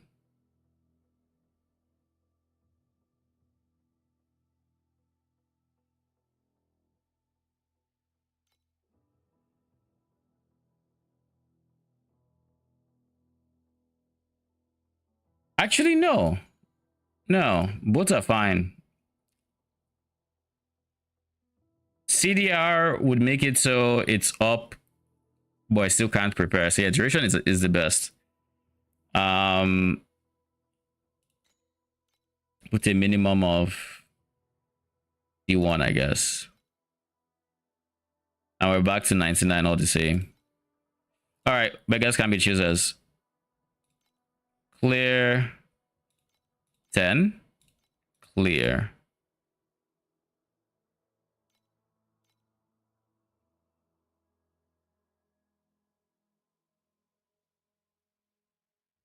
$62 is the current price to beat.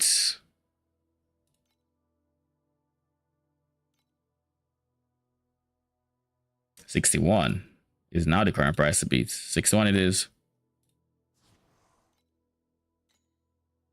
Okay, magnificent gems. Mages. This is the most important one because frequent quakes will determine my uptime. So let's see how much T0s are.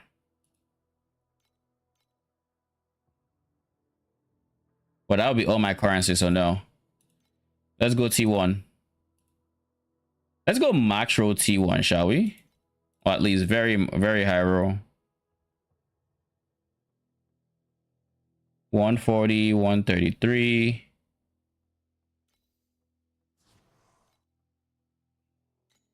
And then we go for the noble. So you're going red to Pilas? I think so. Pretty sure I am.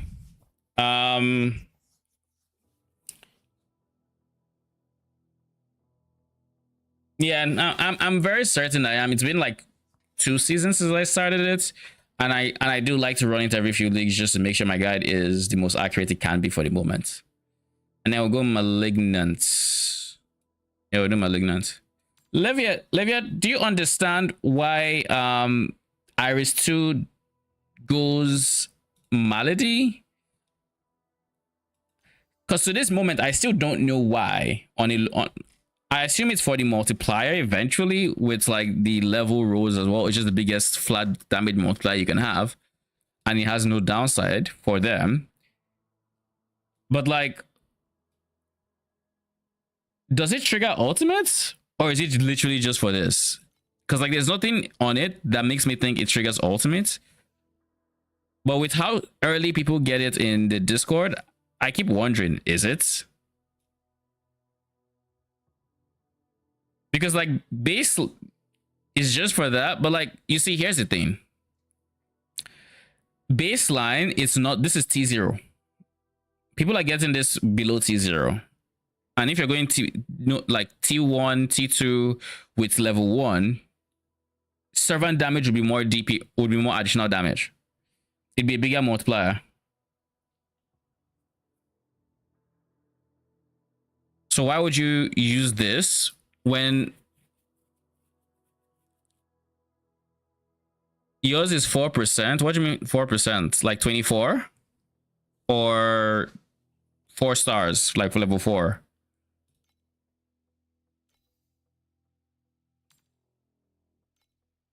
Okay, let's try to get it as high a tier as we can get. T1 is how much? Oh, it's dirt cheap. T0. We're not, oh yeah, we're not competing with Iris 2 on this one. It gets as low as what? 18. This is 19.2. This is the current best so far.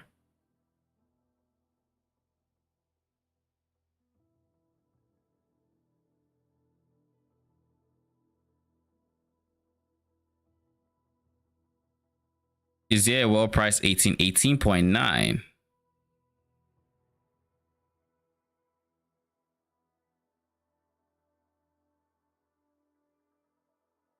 Yeah, we do this one. Okay.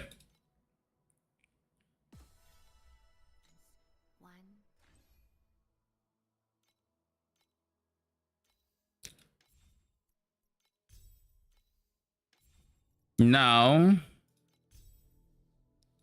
we have to do this. Harvest time.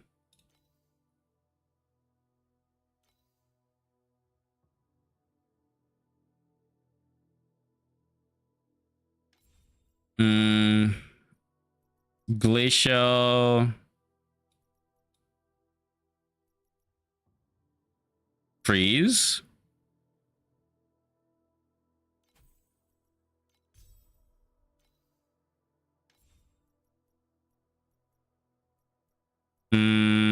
High voltage.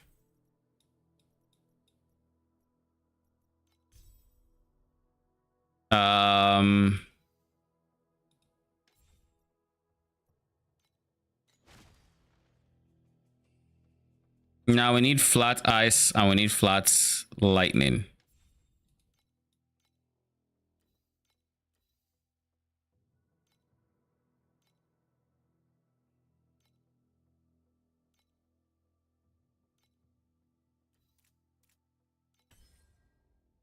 Okay, we have flat lightning. That takes care of high voltage. And then we can just do added code for now.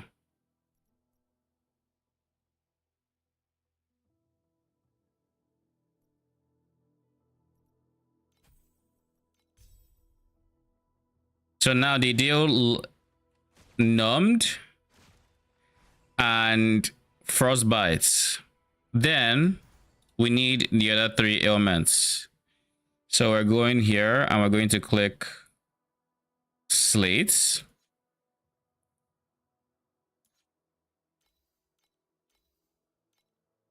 Base.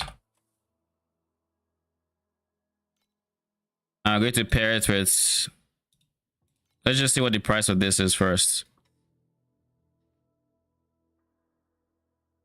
It can be cheap, but I guess let's see what else is a base we want. How much is it with movements?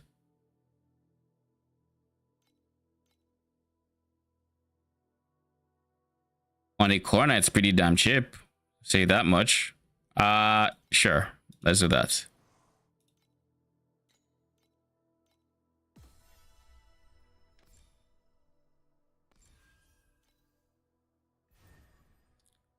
Good.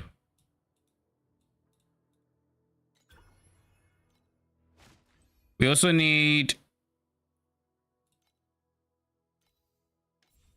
nourishment of life in order to get to harvest times requirements for additional empower duration.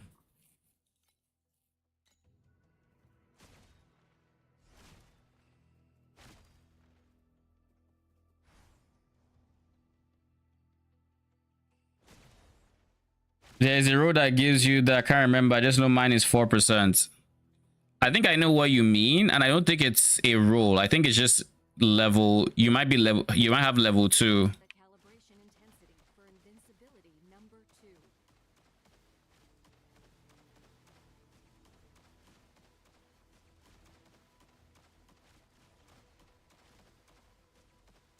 Oh, they can still cast it even despite. Oh, that's sure. So we have wilts going on there. We have numbed. We have frostbites. We have trauma. Don't worry, we're still making preparations.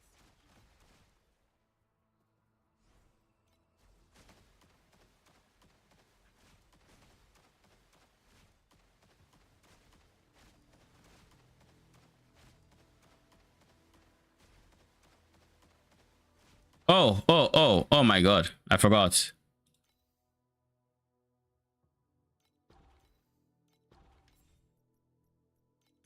Activation medium warford battle.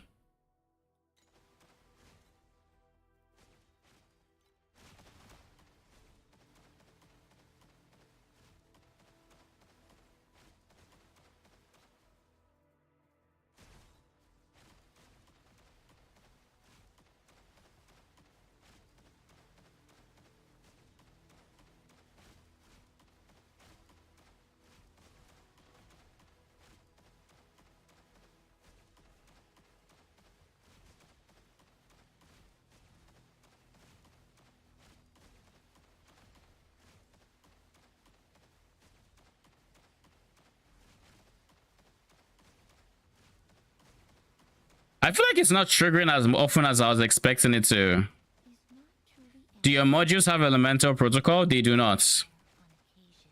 They don't need elemental protocol with the setup I just give them.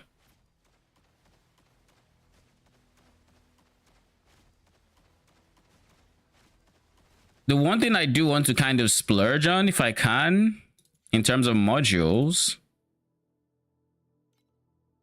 is overclock composition. Yeah, there's nothing.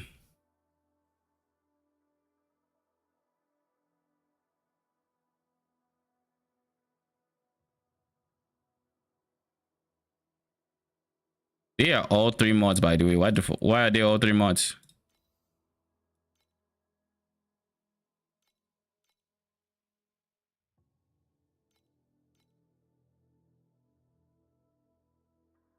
Okay, it's the same pool. All right. I guess that isn't happening. Yeah, that's not happening. Okay. We also need to change our specters now because we need new things. So let's see what are the two things we want. We no longer want fire protocol. Erosion protocol though. No, we don't care about that. Charge flames, no. Erosion amp, yes. Oh, it's already there. We didn't need that before, that's for sure. Meltdown. Steadfast, not really. Tenacity pulse, sure. Focus pulse. Early res for now. Eventually we will replace it.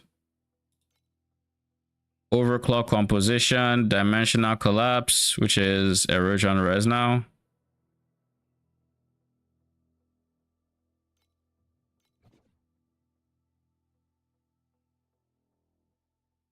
The fuck?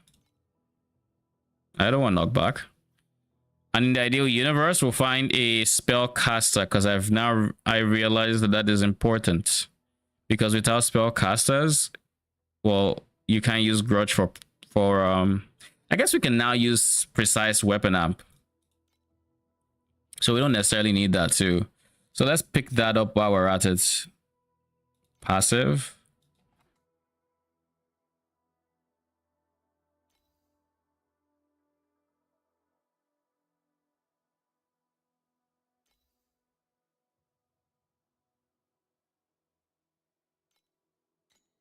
I'm hesitant for weapon amp.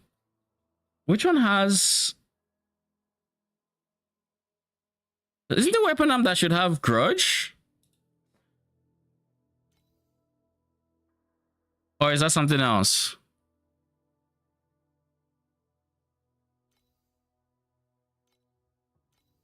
I could have sworn it was.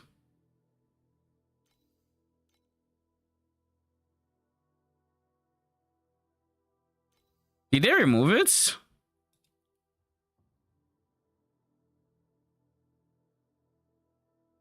I gotta check for this.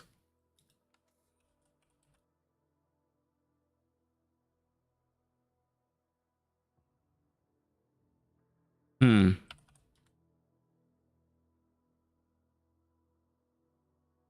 don't mean level. I literally have it on my own neck. Oh, you mean like this neck? This guy? Yeah, I mean, I went for 4% additional, 4% additional, and then 50, as high of this as I can, because this is more damage than if you get this corroded by a tiny bit. We do not understand Is this what you're talking about? life Or are you talking about something else?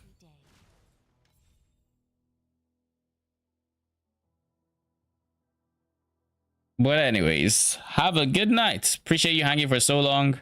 I know it's very late there, so you should get some rest.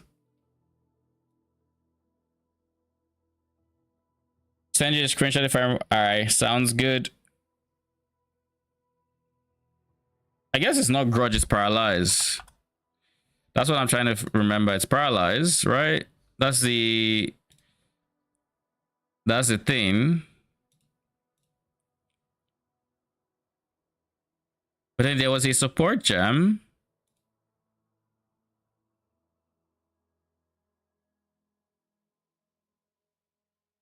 That had paralyze or paralysis.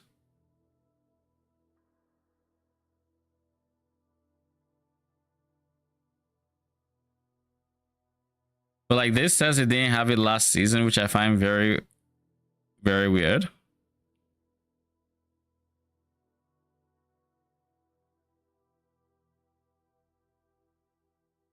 It's not you.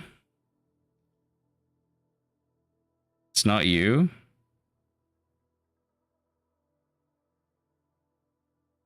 It's not you.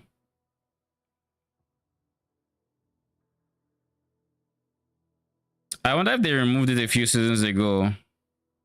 Like 2 seasons ago. Because I remember using it on Rock. And it wasn't Fearless. It's not Fearless. I'm so sure it's this.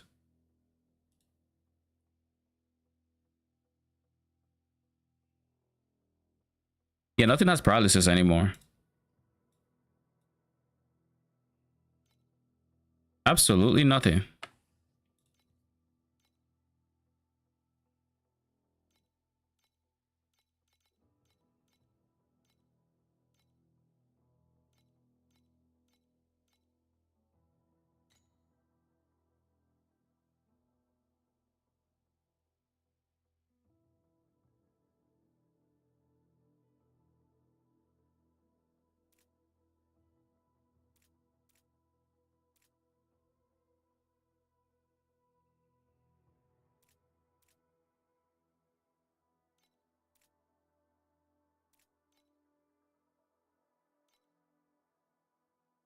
I guess for now we'll do everything we can. So resistance protocol.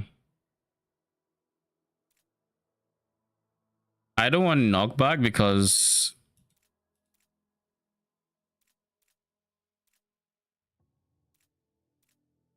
I don't want knockback.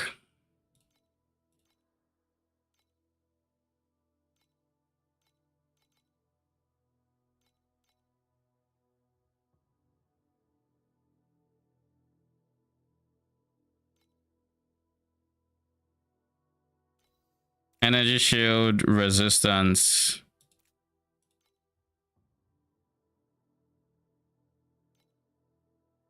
It'd be a very defensive option.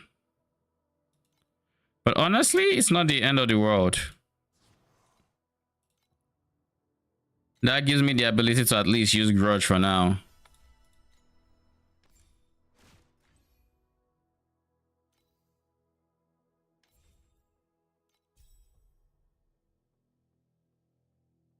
Which means I'm incentivized to running not Grudge, like Grudge here instead of added code. Which means I do need to get a source of added code. That'll probably just be here.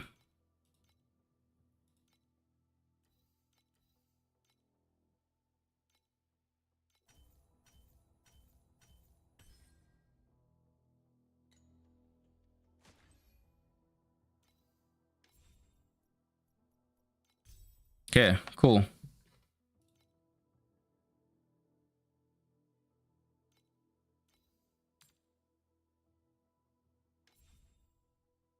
Repairs every 6 seconds.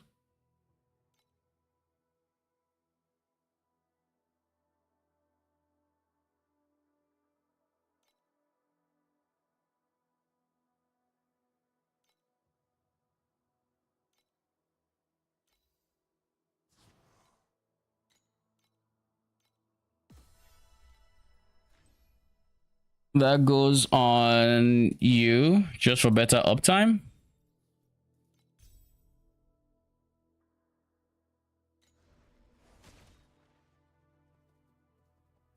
Please select the calibration intensity for invincibility number 2.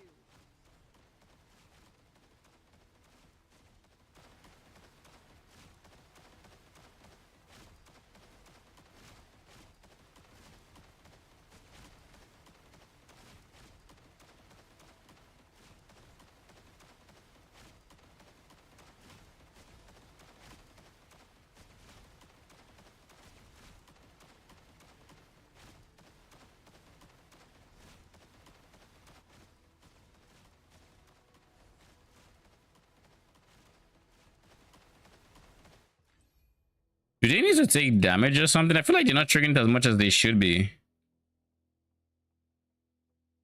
But I guess it's probably uptime. Let me see how it feels in actual mapping.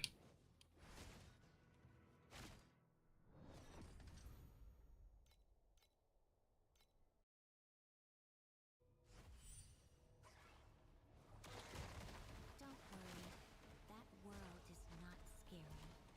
It's just a long, long time. Not long enough.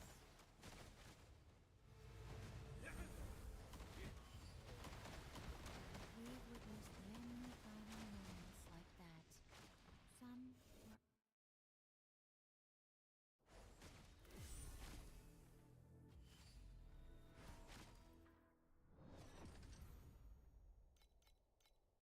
I should turn on visibility if I'm being honest as well. Because it's kind of hard to gauge what's happening without being able to see what's happening.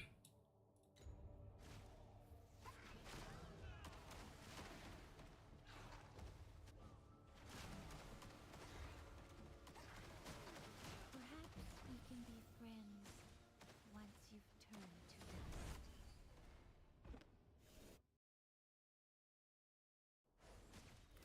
Let's try T8.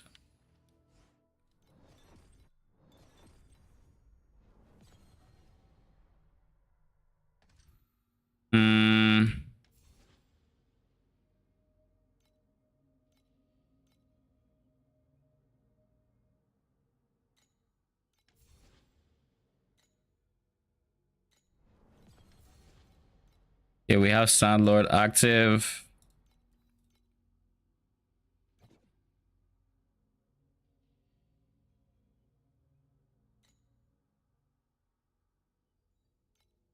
But I can't do it because I sold all.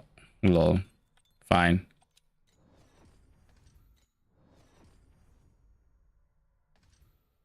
I can't do it just yet because I need more resonance. And I'm not going to buy it. The winds will You know what it might be? It might be harvest time level.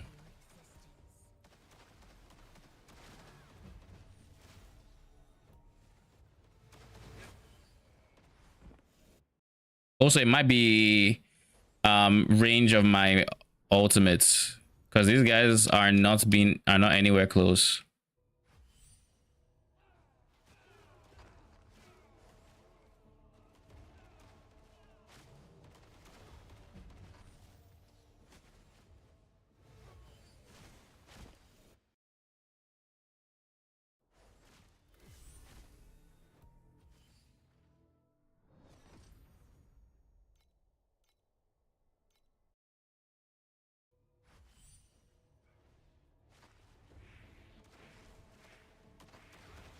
I need to start doing the league mechanic if I want to actually pull for once you've turned. my pets, my battle pets.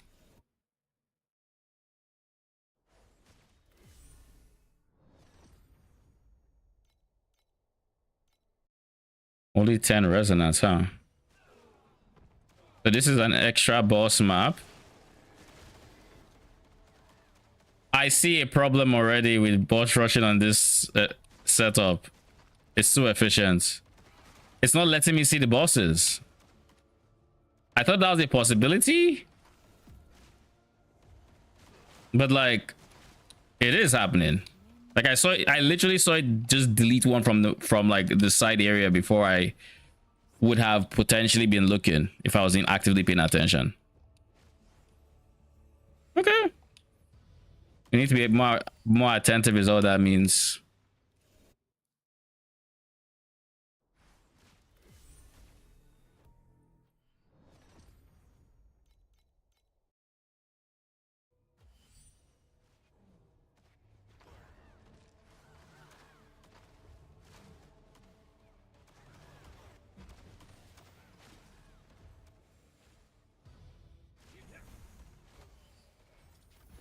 We've witnessed many final moments like that.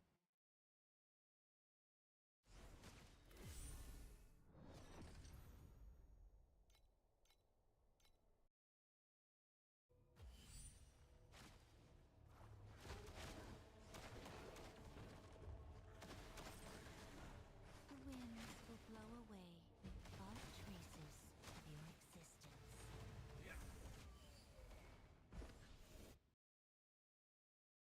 So you mean to tell me that the Magi still use their ultimates even aside the triggering happening?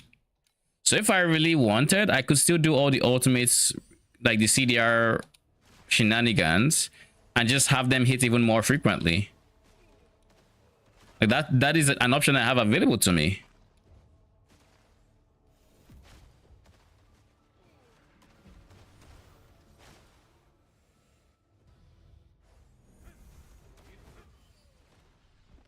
We've witnessed many final moments like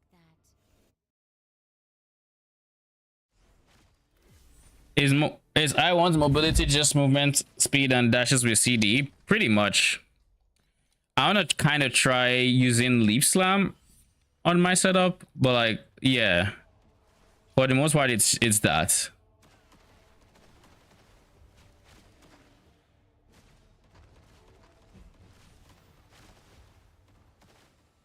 I2 is way better at mobility than I1. All right, I think now we have enough resonance to actually go back to 8. At least we have enough to start. We're already at 151. Holy, okay. So let's see how this feels. Keep up with the lantern. What starts now? Don't worry. That world is not scary. It's just a long, long time of loneliness. Claire speed feels really good.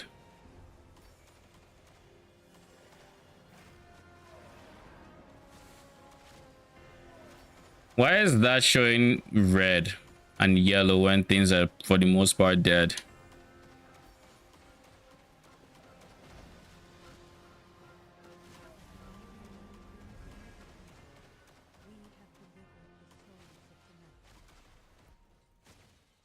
Our rest time is now level 16.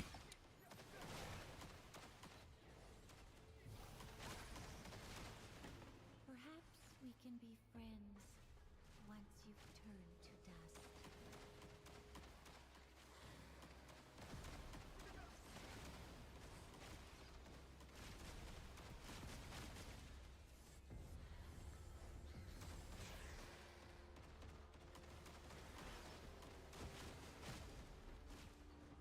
I don't think I've seen this Sandlord pod, have I? I think this might actually just be on Wasn't Without a Tree. Missville Eyes, I suspect.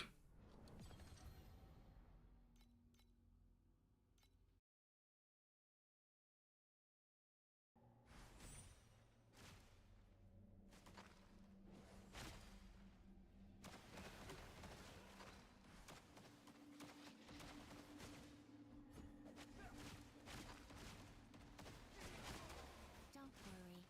That world is not scary. It's just a long, long time of loneliness.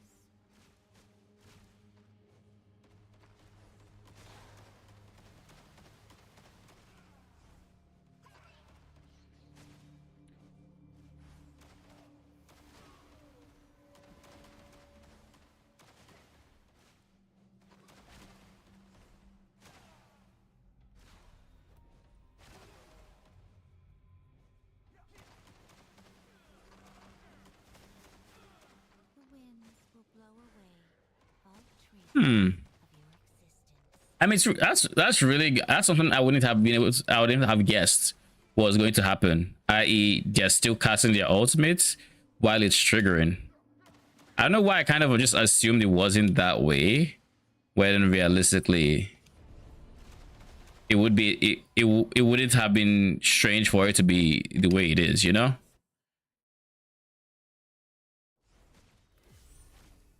So there is still value in getting ultimate CDR, so we still want to get it, and I also get it on every slate. I just won't do what I currently am, i.e. Space Rift for it. But I think I'll have it on most regular size slates.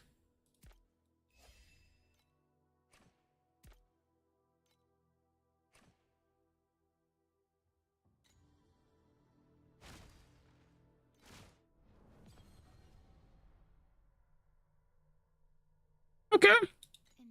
So I think we are for the most part done with swapping.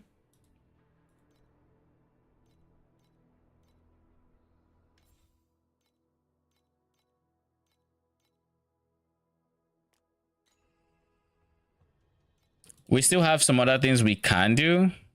Stuff like switching my chest out for Euros's bond and actually going for what do you call it?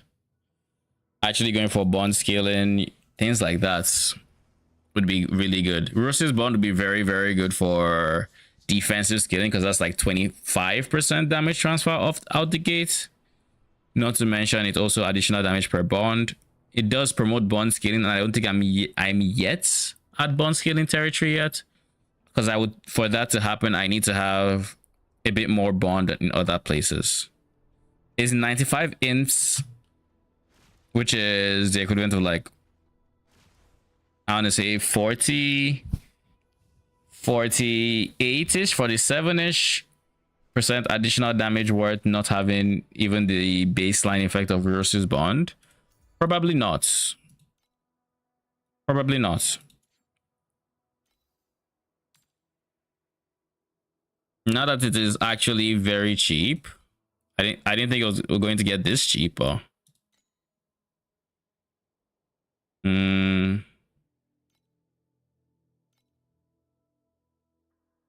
get on ID'd for 110.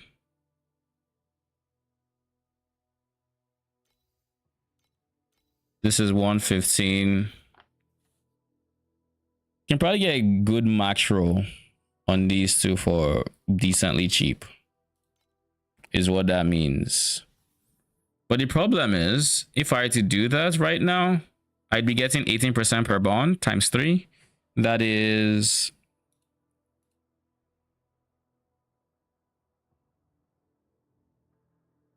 54% more damage. That should be insane, but it would also mean dropping this 25%. So between those two sources, I'd have to be getting less than 54 for it to be worth it. Or I need to get Burning Aggression Pedigree or something to get the 4th one, which then, but then that's another extra investment in there that doesn't really need to be in there, you know? I'm not going priceless yet. I don't think it makes sense to yet, just yet at least. The other things I need to get first. I think the biggest thing I would say I need to get, I mean, aside getting T1 crit, because again, or T2, like why don't I have this?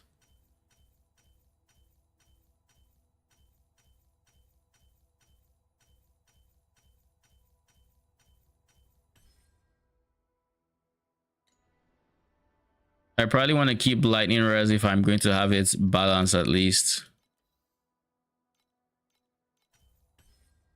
Nice. Cool.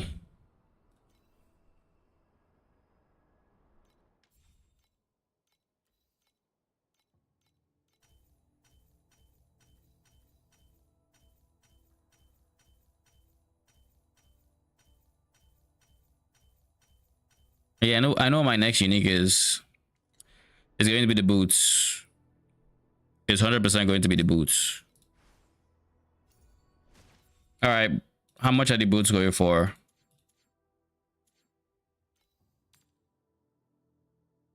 Oh, damn.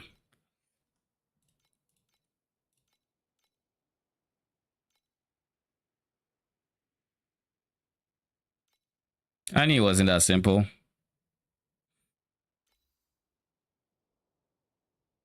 But this is really good for 198.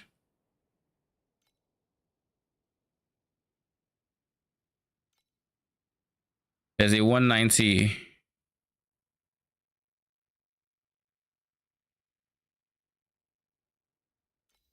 Is that bottom row MS? Yes, it is.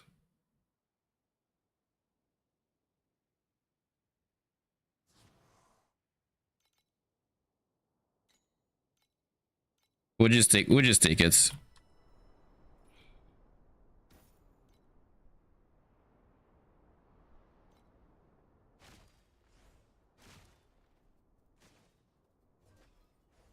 Please select the calibration intensity for invincibility number 2.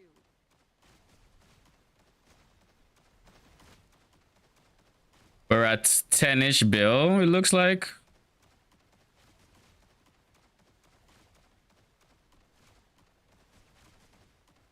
I don't need to click anything on my bar, right? I don't believe so.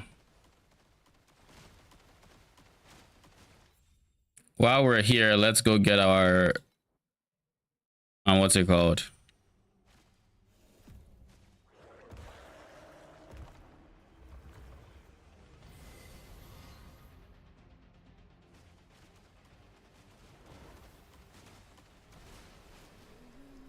The void refuses to take me.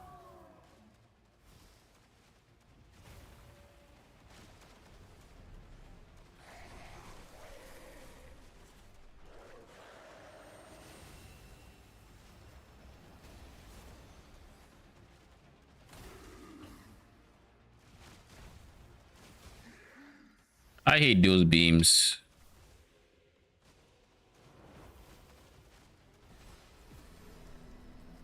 I really hate those beams. Looking forward to being tanky. Because now we're getting enough damage to where I can start looking at defenses. So stuff like I should create a pro build. Quick. Is this table? No. I actually I don't know that it's not. Anyways, we're going to create this guy. Create build. Iconic. 10B. Erosion swap.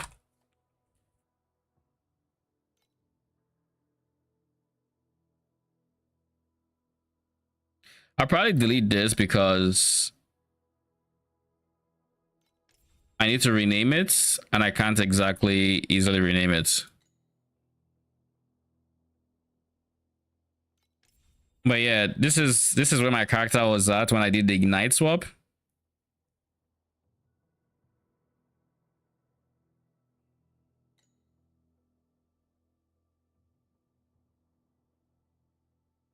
This is the ignite swap and it just was terrible. Don't do it. Ignite is bad.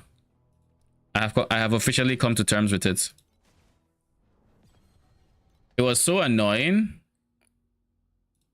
I actually do need to farm a bit of... I need to farm some Sandlord. So I do need to keep running some 8-0s.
I also need to keep an eye out for green shoot for whenever that's a bit cheaper. But for now, it's not cheaper. Why was that telling me to look.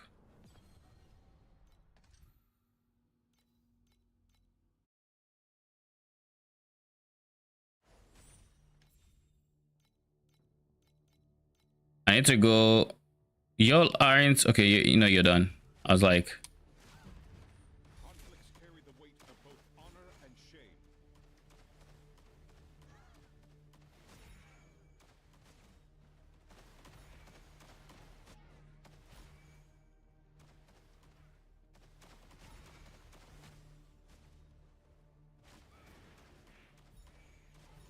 Don't worry. That world is not scary. It's just a long, long time. Welcome to Cloud Oasis. Hey, lighten up.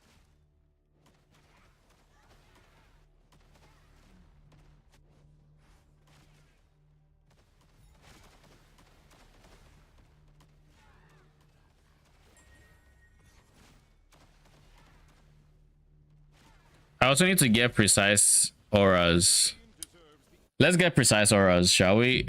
Because we're trolling without them. Precise erosion amp and probably precise.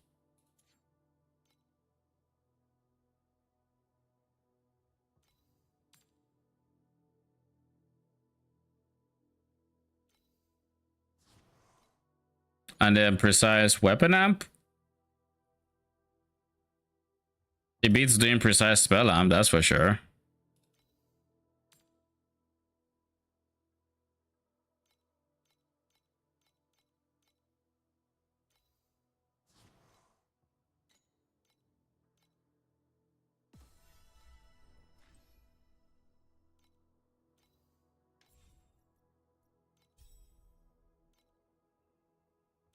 Honestly, could have also done precise domain expansion.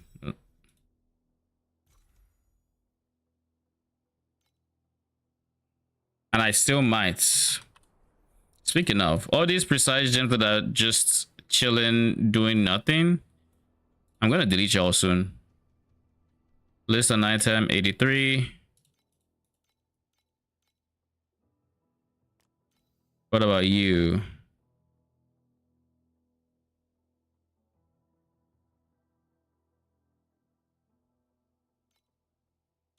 The fuck?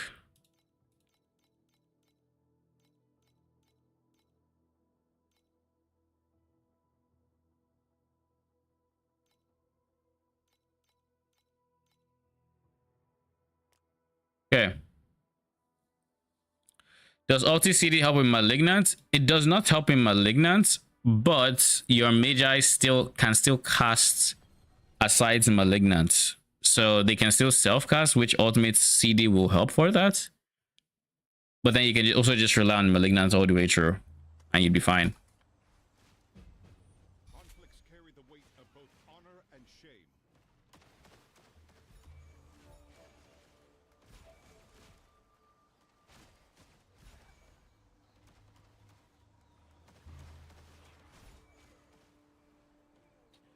Malignant's interval is set 1.4 seconds.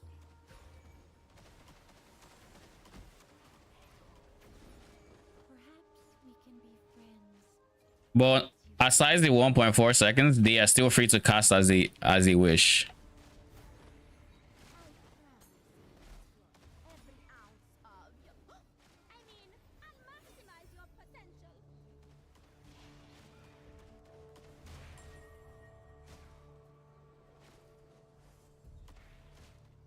Enjoy this moment. The champion deserves the honor.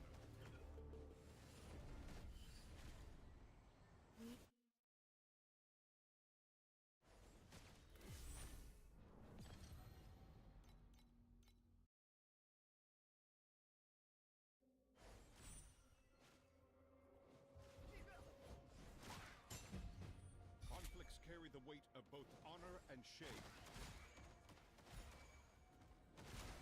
Don't worry. That world is not scary. It's just a long, long time of loneliness.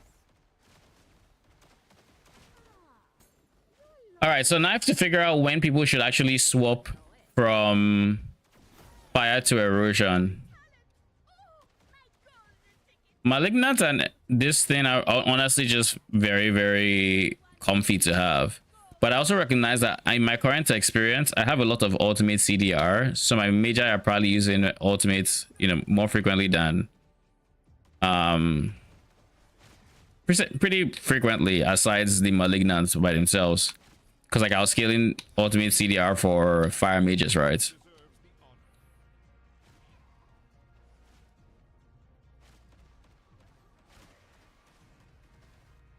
Don't worry, we're still making preparations.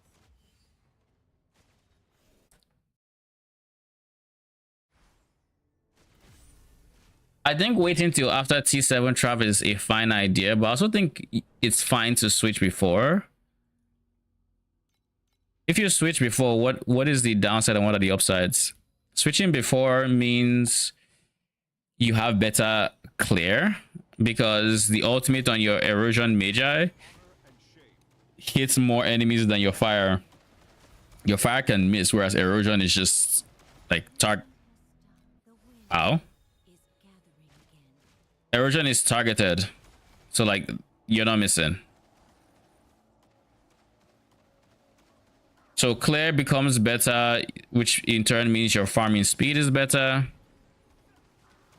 Single target, I'll have to see who handles base damage more. But if the ultimate build is going for Erosion, I would personally want to switch by like as ASAP. So like that'll be pre T7 even. So I think I will recommend it be slightly high, earlier.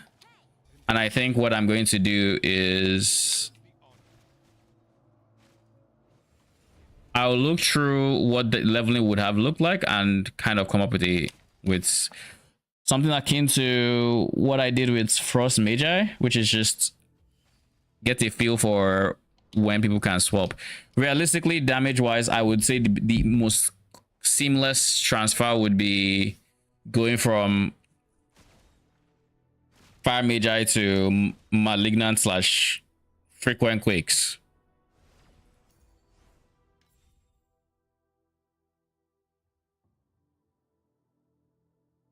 I think that realistically...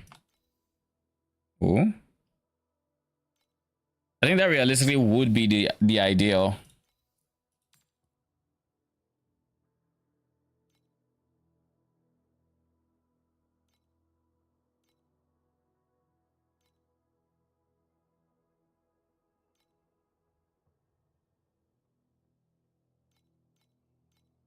If it doesn't sell for 20, I'll reduce the price. This is gone. Now I just need it on to sell. This is all downtime where they don't have their ultimates. And this is me spending an okay amount on frequent quakes. That being said, I think frequent quakes is still good. I just need to figure out, like, I don't think going for a T2 frequent quakes is the play. Like, I think at that point, it's just better to just go for full damage and scale CDR. You know? We'll see.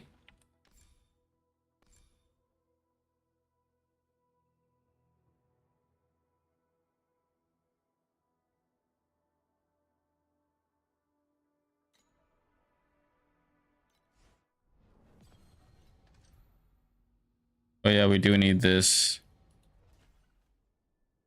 I need to go check on Sandlord.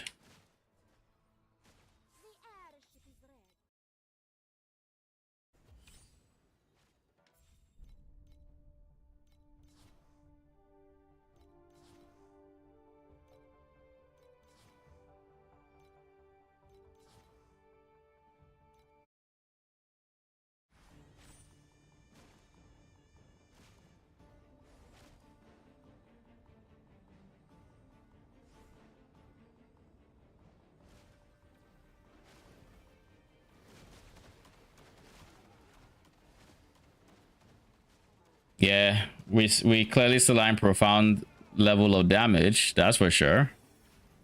But this feels way more consistent.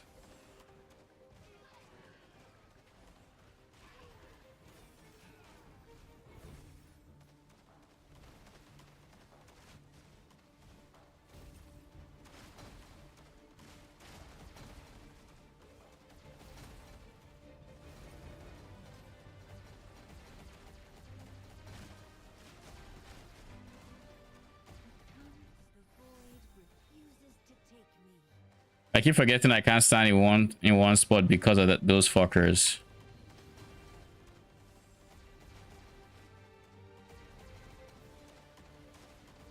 Like I die at least once to these guys. But the good news is this is way shorter of a fight, like significantly shorter of a fight. Like this is actually tolerable than what I was experiencing before. We don't talk about what I was experiencing before.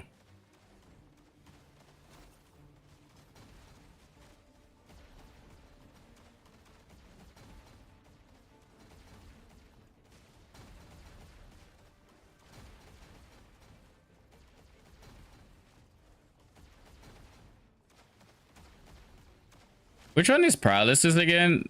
This guy, I think. Yeah, it is. Okay, cool. The green one. I just want to make sure paralysis was indeed being inflicted.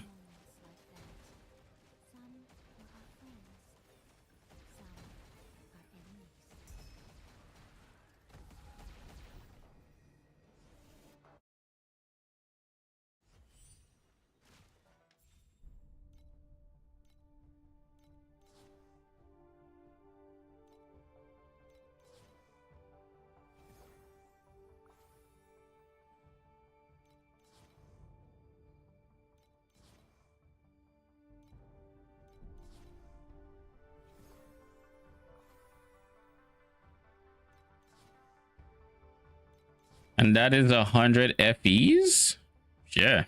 GG. Is there anyone that's still level 5 in here? No. But I can't delete level 5s just yet because Sunscorch still exists.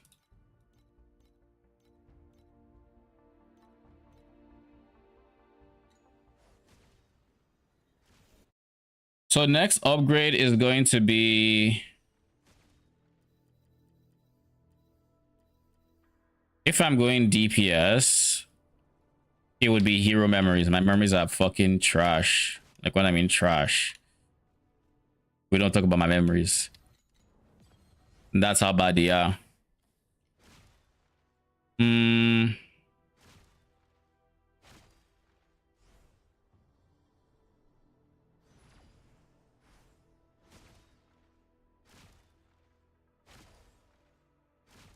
Rod has chance to gain tenacity.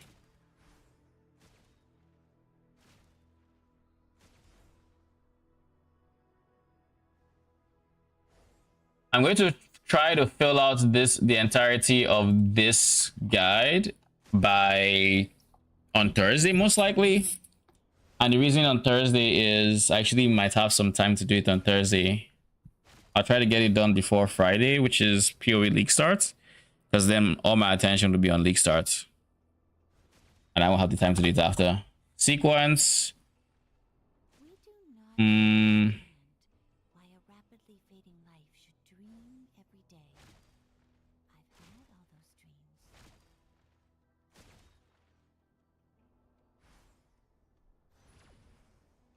Intermediate, we're looking at additional minion damage.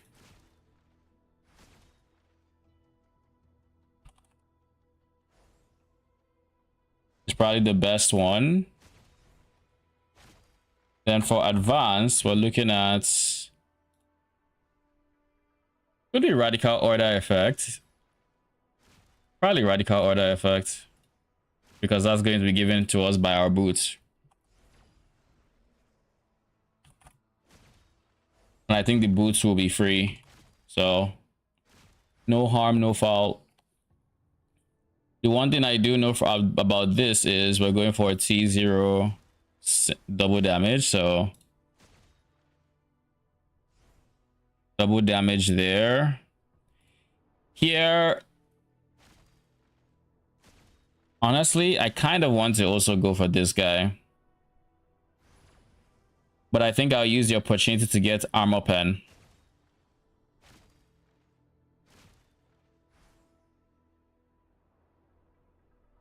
Because like this is additional damage that is not gotten anywhere else. This is its own multiplier, true and true. But we do need a source of armor pens from somewhere. I don't know where we're getting it from because I don't know what Vorax I've decided to go for yet. but we need a source of that. And the goal right now is to get as much of to get as much student mana compensation as we can possibly get or fit. So it might be, we'll see. I'll decide. In the meantime, what should I put here? I really think this is the play. I really think this is the play. 78% additional damage versus 36% pen. The pen could be good, but if we can get it anywhere else, this is just better. Straight up. I guess what else can we get here? We can get minion crit damage. Crit damage is an ultimate as well. Well, crit rating. We'll go for crit rating most likely. Flat crit rating as well. That's what we'll go for. All right. So I think I want additional ultimates.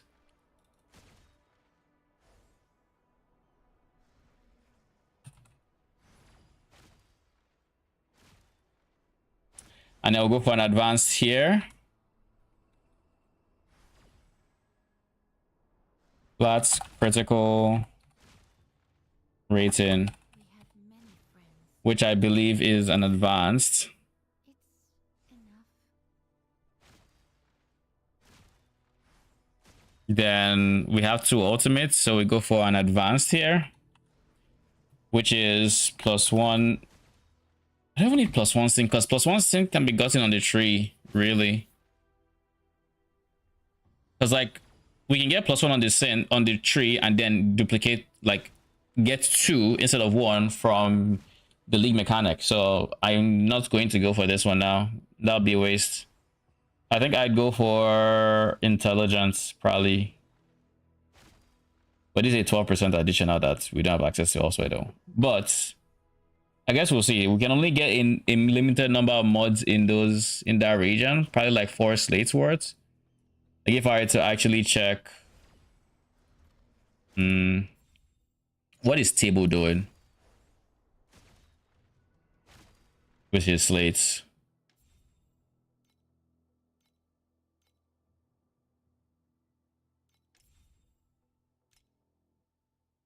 He doesn't have it yet. He has poisoned relief. Holy. That is good. Wait, what?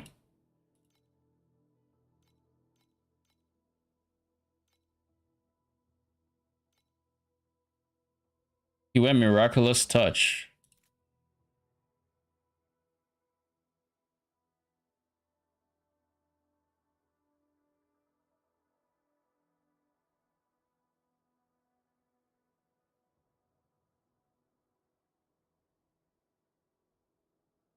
Triggers, wait, randomly triggers this when casting an elixir skill, so you just want to spam it so you can get all of these. Gains 5 stacks of God of War's blessing, main skill 10 times. Max stacks of all your blessings. Holy. Isn't that just stacked? Also, my goodness. Table just went full uniques. Holy. Also, can I say, I found out today that this can actually have 5% less damage taken as a corrode. I didn't know that.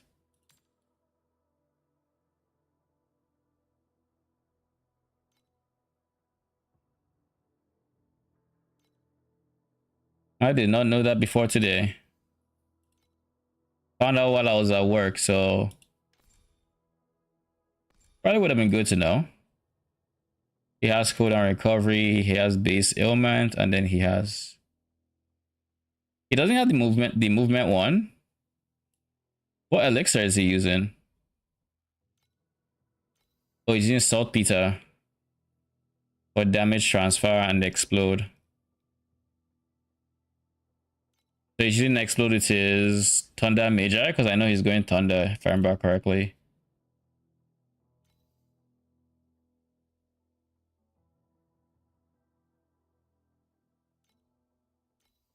He already has level 5s. Holy.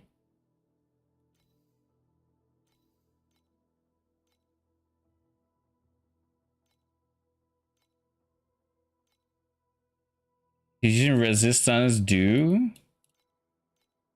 mushroom distillates and life tonic. Oh yeah, I should get cluster.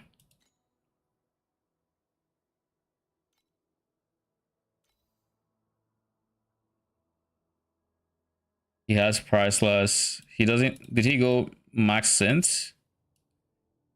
What the fuck? Woo! Oh, that sequence is nasty. What the fuck? Yo, he is so far ahead. Yeah, he has +1 sense. Does he get +1 on the tree too?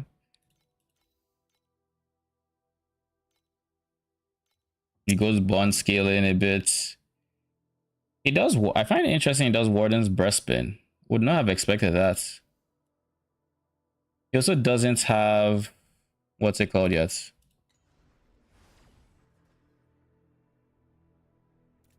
He doesn't have Nature's Party yet. But I guess his Nature's Party is numbed, and like that is not the greatest.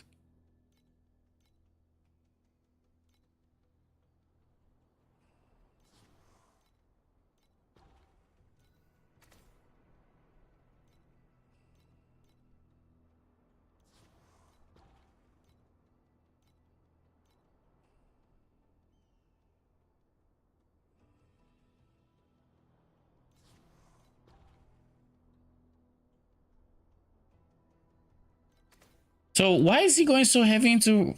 I know part of the reason he wanted to go heavy into flasks is from MS, but I don't think he has it yet. So why is he going so hard into elixirs, damage-wise?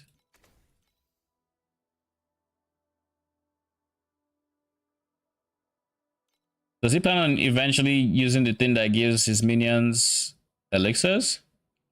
Does the damage transfer to minion in Nature's Party get scaled by grow with them? I don't know. It's hard to test, but I'm not entirely sure. The way I would go ahead and test that, I guess, would be to have some piece that has like a Vorax belt that is completely white with origin effects, and then use Traveler 7 to see how much damage I take. If I thought about this last season, I would have tested. Wait.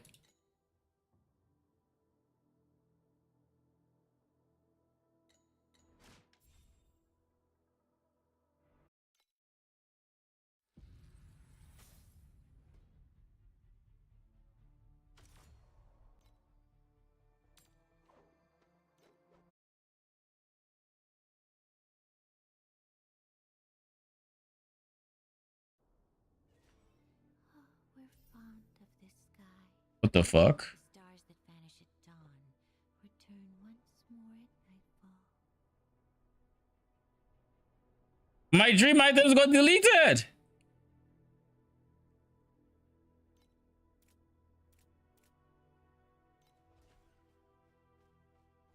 Isn't mod meant to have them or something? Starting a new dream is like releasing a cat from a box. Is the cat still alive? Are you still awake?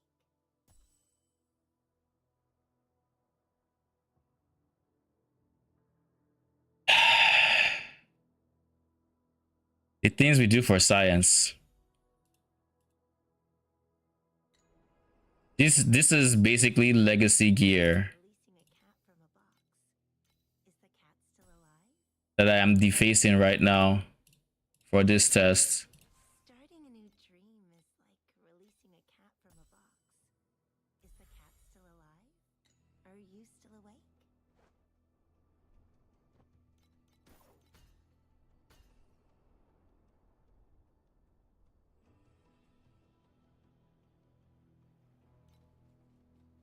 Okay.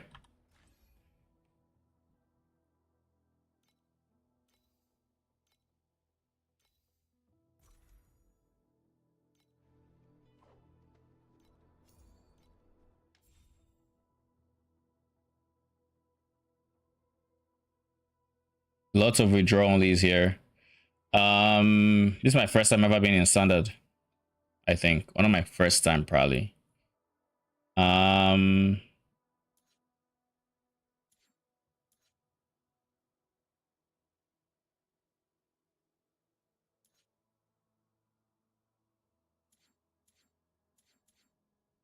Trinkets.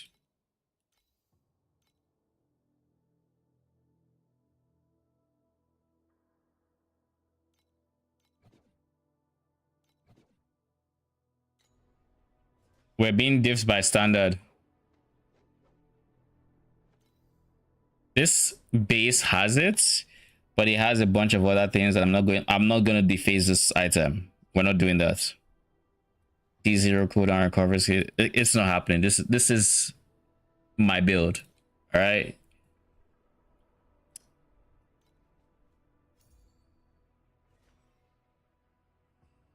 We're being diffed by standard. I guess we can always test it later on in the current league. After defacing my item, that just sucks. Should have probably checked first. Where else can I get origin blank? Hero memories, I guess.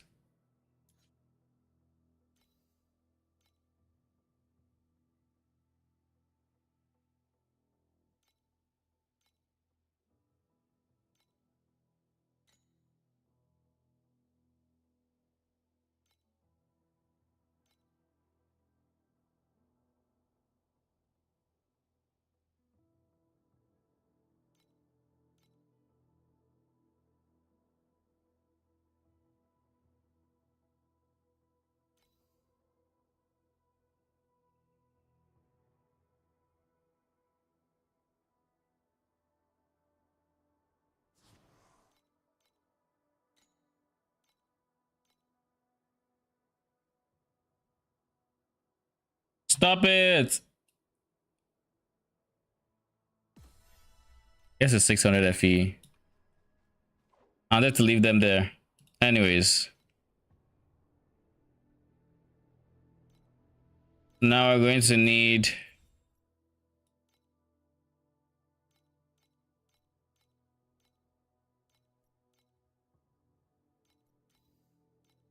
why don't I have hero memories?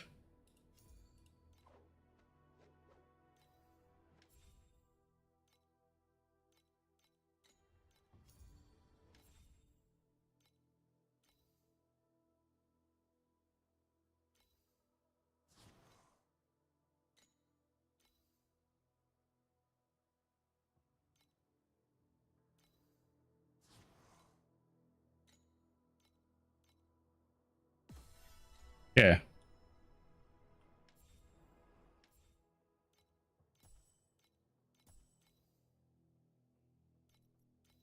We are creating a breeze that cannot be ignored.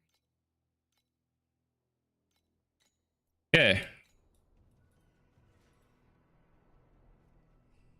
I guess first things first. Only person I would allow to exist is Rock.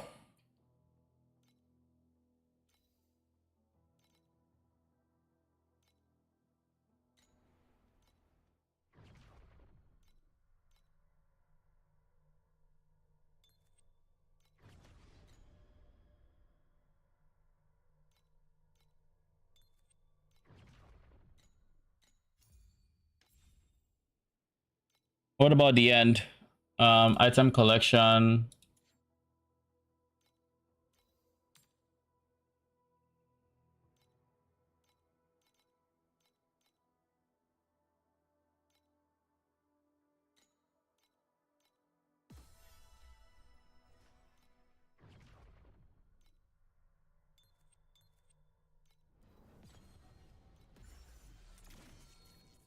I believe I can tank it already. So I'm going to test how much damage I take from the orbs that go from side to side.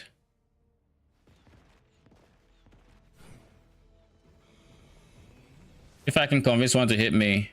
2.1k. Cool. Can one more hit me?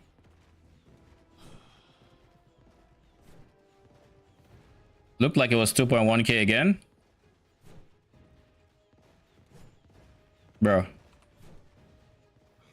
Didn't see that one. I hate that it is red. I blocked? Since when did I get blocked? Yo, when did I get blocked? What am I using to block? Yeah, it's about 2.1k.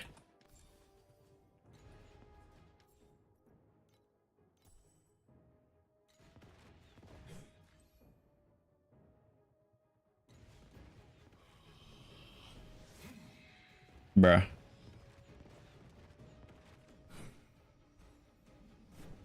Was that still 2.1k?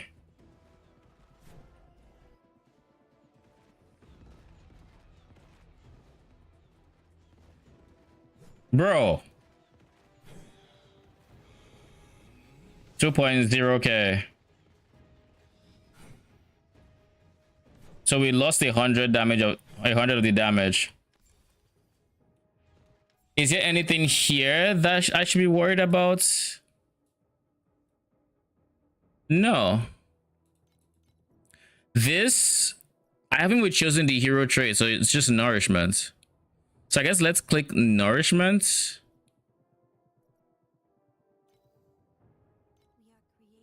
Let's click that. And then we can see if we go down more.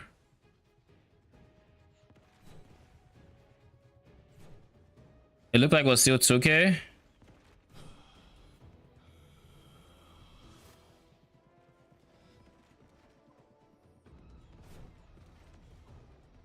Numbers don't seem to stay.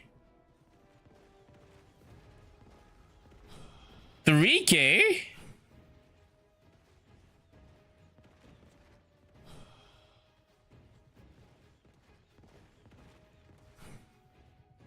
How did I go to 3k?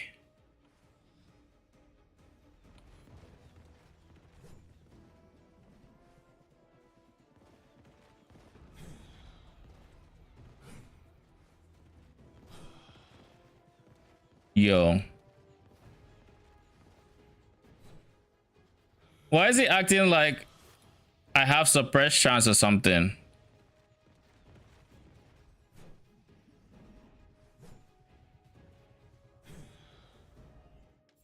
I think it's 2.0. All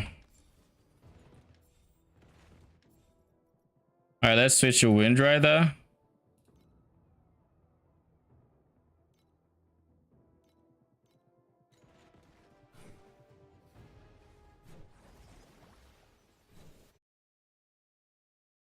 But it looked like it was 2.0 thousand. I'm not going to channel Wind Rider because channeling Wind Rider will in fact make me take more damage.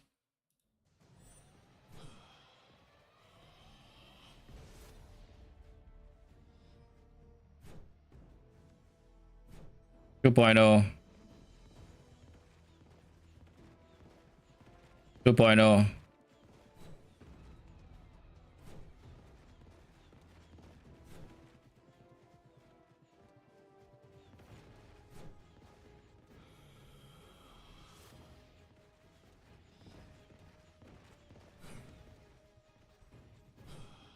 2.0.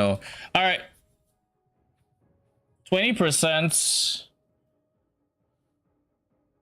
Here's the thing though, I don't know that that was enough origin to move the scale or to move the needle,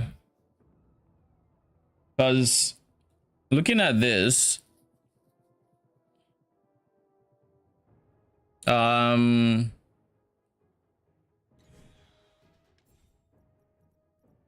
we transfer 50% of bonus to nourishment. 50, right? So that is 20 times half, which is 10.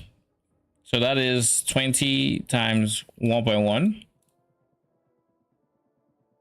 22. So we should have been transferring 2% extra damage to the Rock Magi.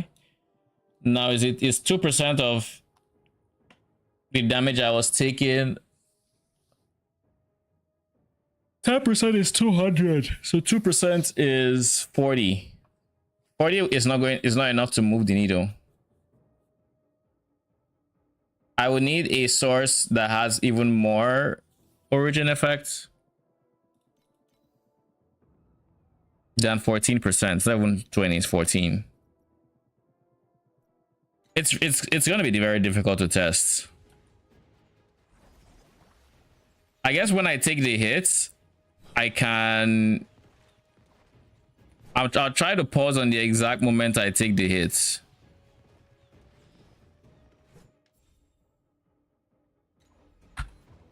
Well, 3058 or something, but let's see.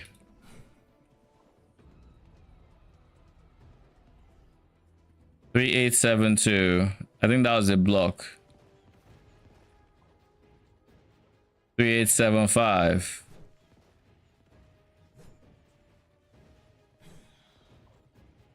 $3878. Okay. Let me also check something real quick because I feel like, where's your origin effect?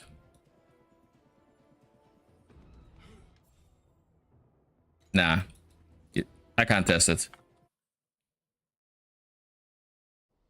Can you take source off for the multipliers? This is standard. My passive tree doesn't exist, so I don't have source. Here's the thing with rock as well, is that I'm getting like bad values because right now it's not capped on the amount of DR, and unless I cap it on the amount of DR I can get from origin, then the less hit damage will always skew the results, because if I get even a little bit of origin, I'm taking even less hit damage via rock baseline before we talk about damage transfer. I can't think of a way, unless like I were to actually spend like time and whatnot gearing this character up to where he's actually capped on the origin effect, and then I can test it, which I don't think I'm about to do.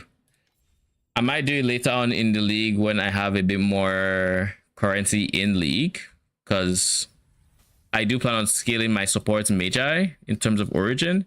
My support Magi in this case is just going to be Frost, so I'll just swap in Rock, and I'll have Nature's Party already, so I'll swap in Rock and do the test. I think is going to be the game plan, because at that point I'll have 50%, I assume, and then it's all about nourishment scaling past that, and we'll see if it works.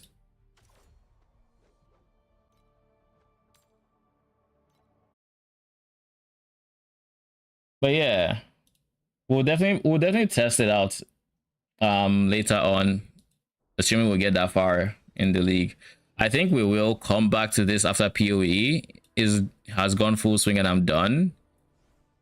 I was in the middle of updating this one.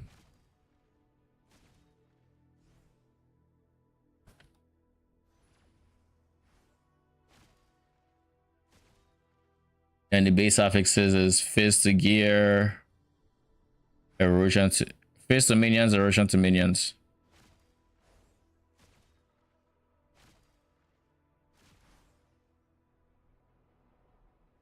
We do not understand why a rapidly fading life should dream every day. I've had all those dreams.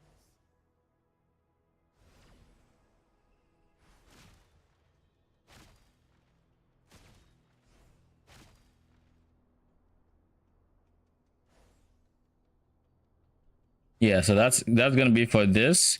I need to figure out what Vorax I'm going. I think that's going to be the next challenge. I'll see what Aristus are doing in terms of Vorax that is not like Lone Walkers or something. I guess let's look at Ordrak ladder for that.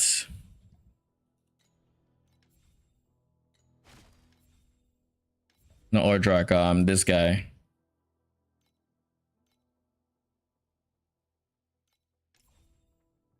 He doesn't have this, he doesn't have it yet.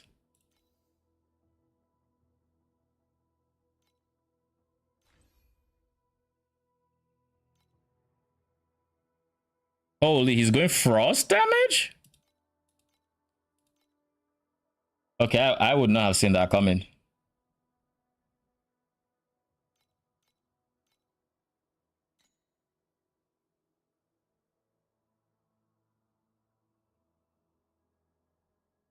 He has max bond here, right? No. What is the base suffix here? Life? This is not priceless.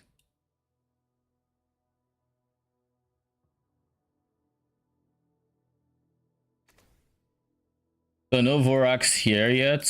Encino, any Vorax? No Vorax here. You. Nobody has Vorax yet.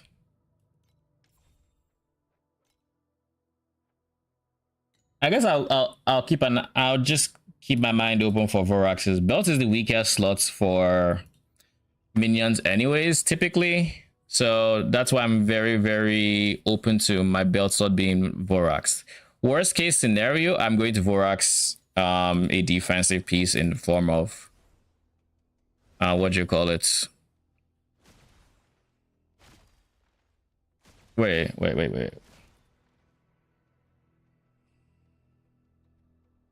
Well, that's not happening. I was thinking about, I think it's Omni. I know I'm not going to Vorax Omni. Yeah, this is where you get additional damage for you and your minions for every elixir skill cast recently. This is the only universe where I actually end up scaling MS, as if I get this, but I'm not going to do that, so it is not happening. Besides that, Light Hunter would be another good one. I can get less damage taken while ES is active, easy defenses, and ES charge cannot be interrupted. Those two would be very, very strong defensively, but I'm not looking for a defensive Vorax. I want to see damage increase. So in terms of uniques that are very, very strong,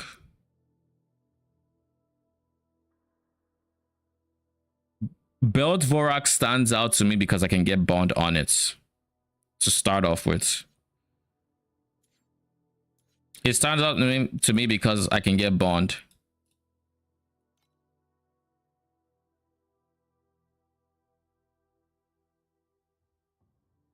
Because bond is an ultimate affix that it has access to. So that means I can choose boots Vorax, belt, or rings, I believe. Right? Yeah, in the belt way, there is Winter of Origin, which is okay, but I'm not scaling Focus Blessing, so it's kind of whatever. And there is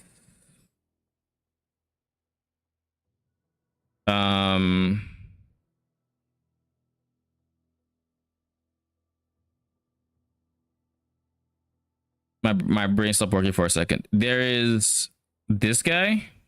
There is Winter of Origin, as well as, what was the other choice again when it comes to minion belts? I know there's one more choice, or there are two pretty decent belts.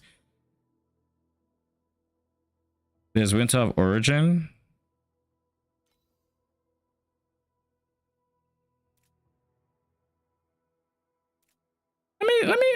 Let me look at something real quick. I want to see if I can actually get spell burst. Is there a universe where they let me get spell burst? Very unlikely. Summon Grim Phantoms. I think it's Undercurrents.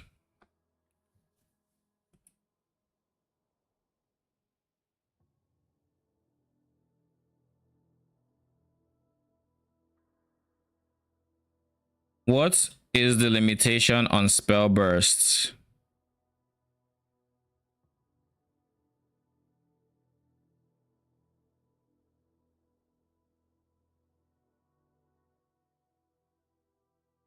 Skills that have cooldown, triggered skills can't be active. Okay. So we can't use it on our minions essentially. Cool.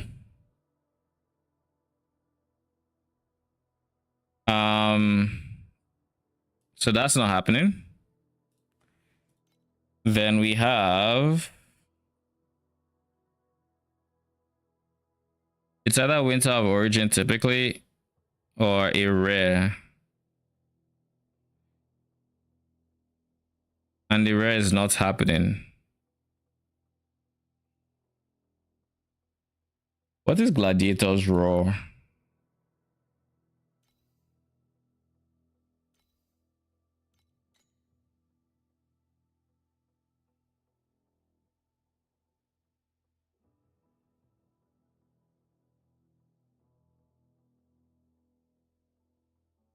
So you suck enemies in. There's a suction effect. Okay. Not happening. I think it might just, honestly, Light Hunter is not a bad choice. Spirit Rings, nothing is happening here. It's we can do Horn Ring, but like, who cares? And then boots. Boots, there are some good boot options, i.e. Mind Infusion for the armor pen and the trigger, I guess, but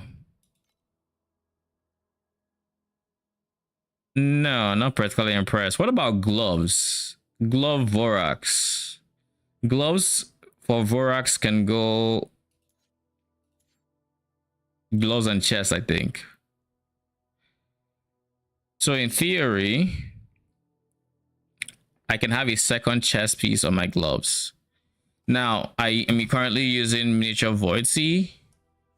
So why would I do that? But in a different universe, I could technically use Miniature Void Sea and Death's Touch if I get my Vorax chest. But my chest is taking Uros's Bond and I want Uros's Bond. So that means the only place that a Vorax can exist is a glove if I'm comparing these two. Which means I'd have to go Miniature Void Sea Vorax. Which there's barely any reason to. Actually, there isn't. There is, because Vorax gloves will at least get the ability to roll stuff like sealed mana compensation.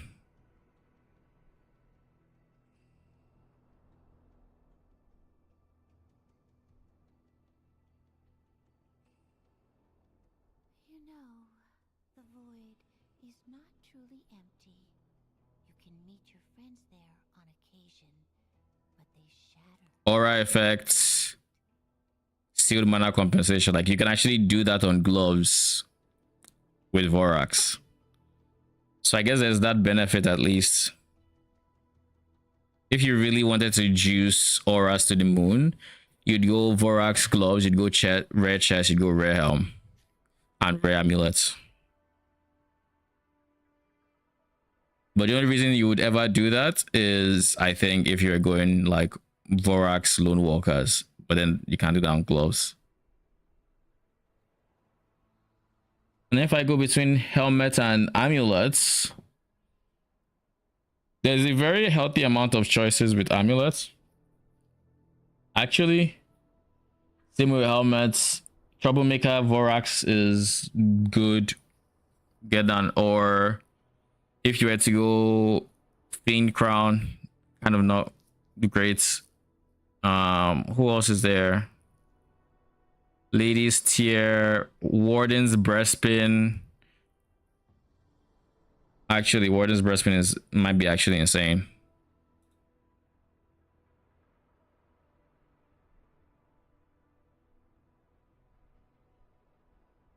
We have many friends. 1, 2. Because you can just get this mod by itself without any limitations. It's just now your crit affects you. And that's almost build, that's basically build defining, more or less. And then you can still get 2 levels if you so choose to. You wouldn't touch this mod though.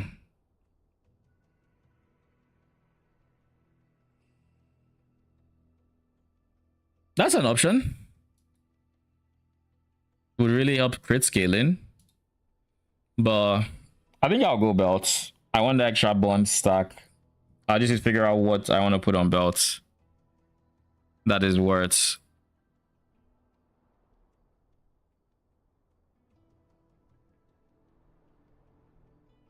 So far, the thing that makes the most sense are my current boots, Mind Infusion. For the minion level, which is whatever, actually. Probably just Armor Pen and Trigger. Then I don't have to touch Dazzling Bloom and I can, you know, use a different Empower.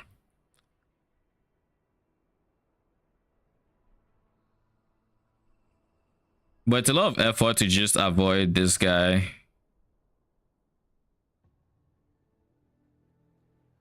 We're fond of this sky. The stars that vanish at dawn return once more. Like, it's hard to beat 90% additional damage, but then I have to figure out max stacks for Focus Blessing and a Source. I can use my weapon to do that, but then I lose Tenacity Blessings, which is a big defensive layer. I guess since I'm losing out on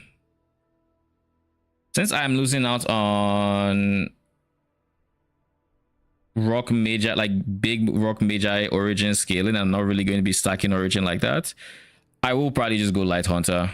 At the end of the day, being able to take 30% less damage and have it not interrupted, or even having a multiplier. I think there's like a percent max ES here.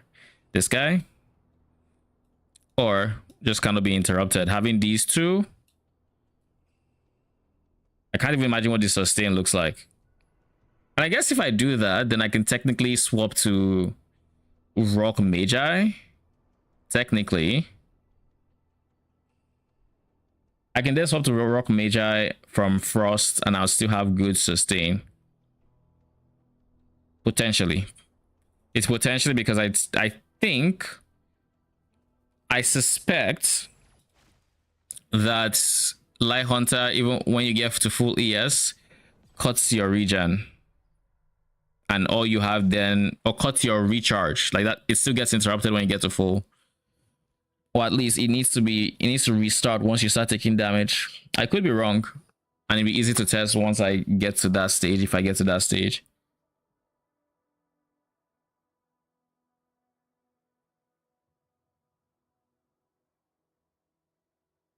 Yeah, it should be easy to test. But anyways, I think that's gonna be it for today. Like I said, I'm going to work on the guide tomorrow/Friday morning. I'll try my best to get like through most of it, including the text. Try to also show the reason why we switch and everything and all that good stuff. But so keep an eye out on that guide because it will be going through many updates. But anyways, I'll see you guys tomorrow. Thank you so much for stopping by. What are you playing PoE League Start? I am probably playing, I'm thinking the Rectifilers. That is my current plan. At least. Unless something disastrous happens, I should be starting Rectifilers. But yeah, I'm gonna see you guys tomorrow. Till then, have a good night.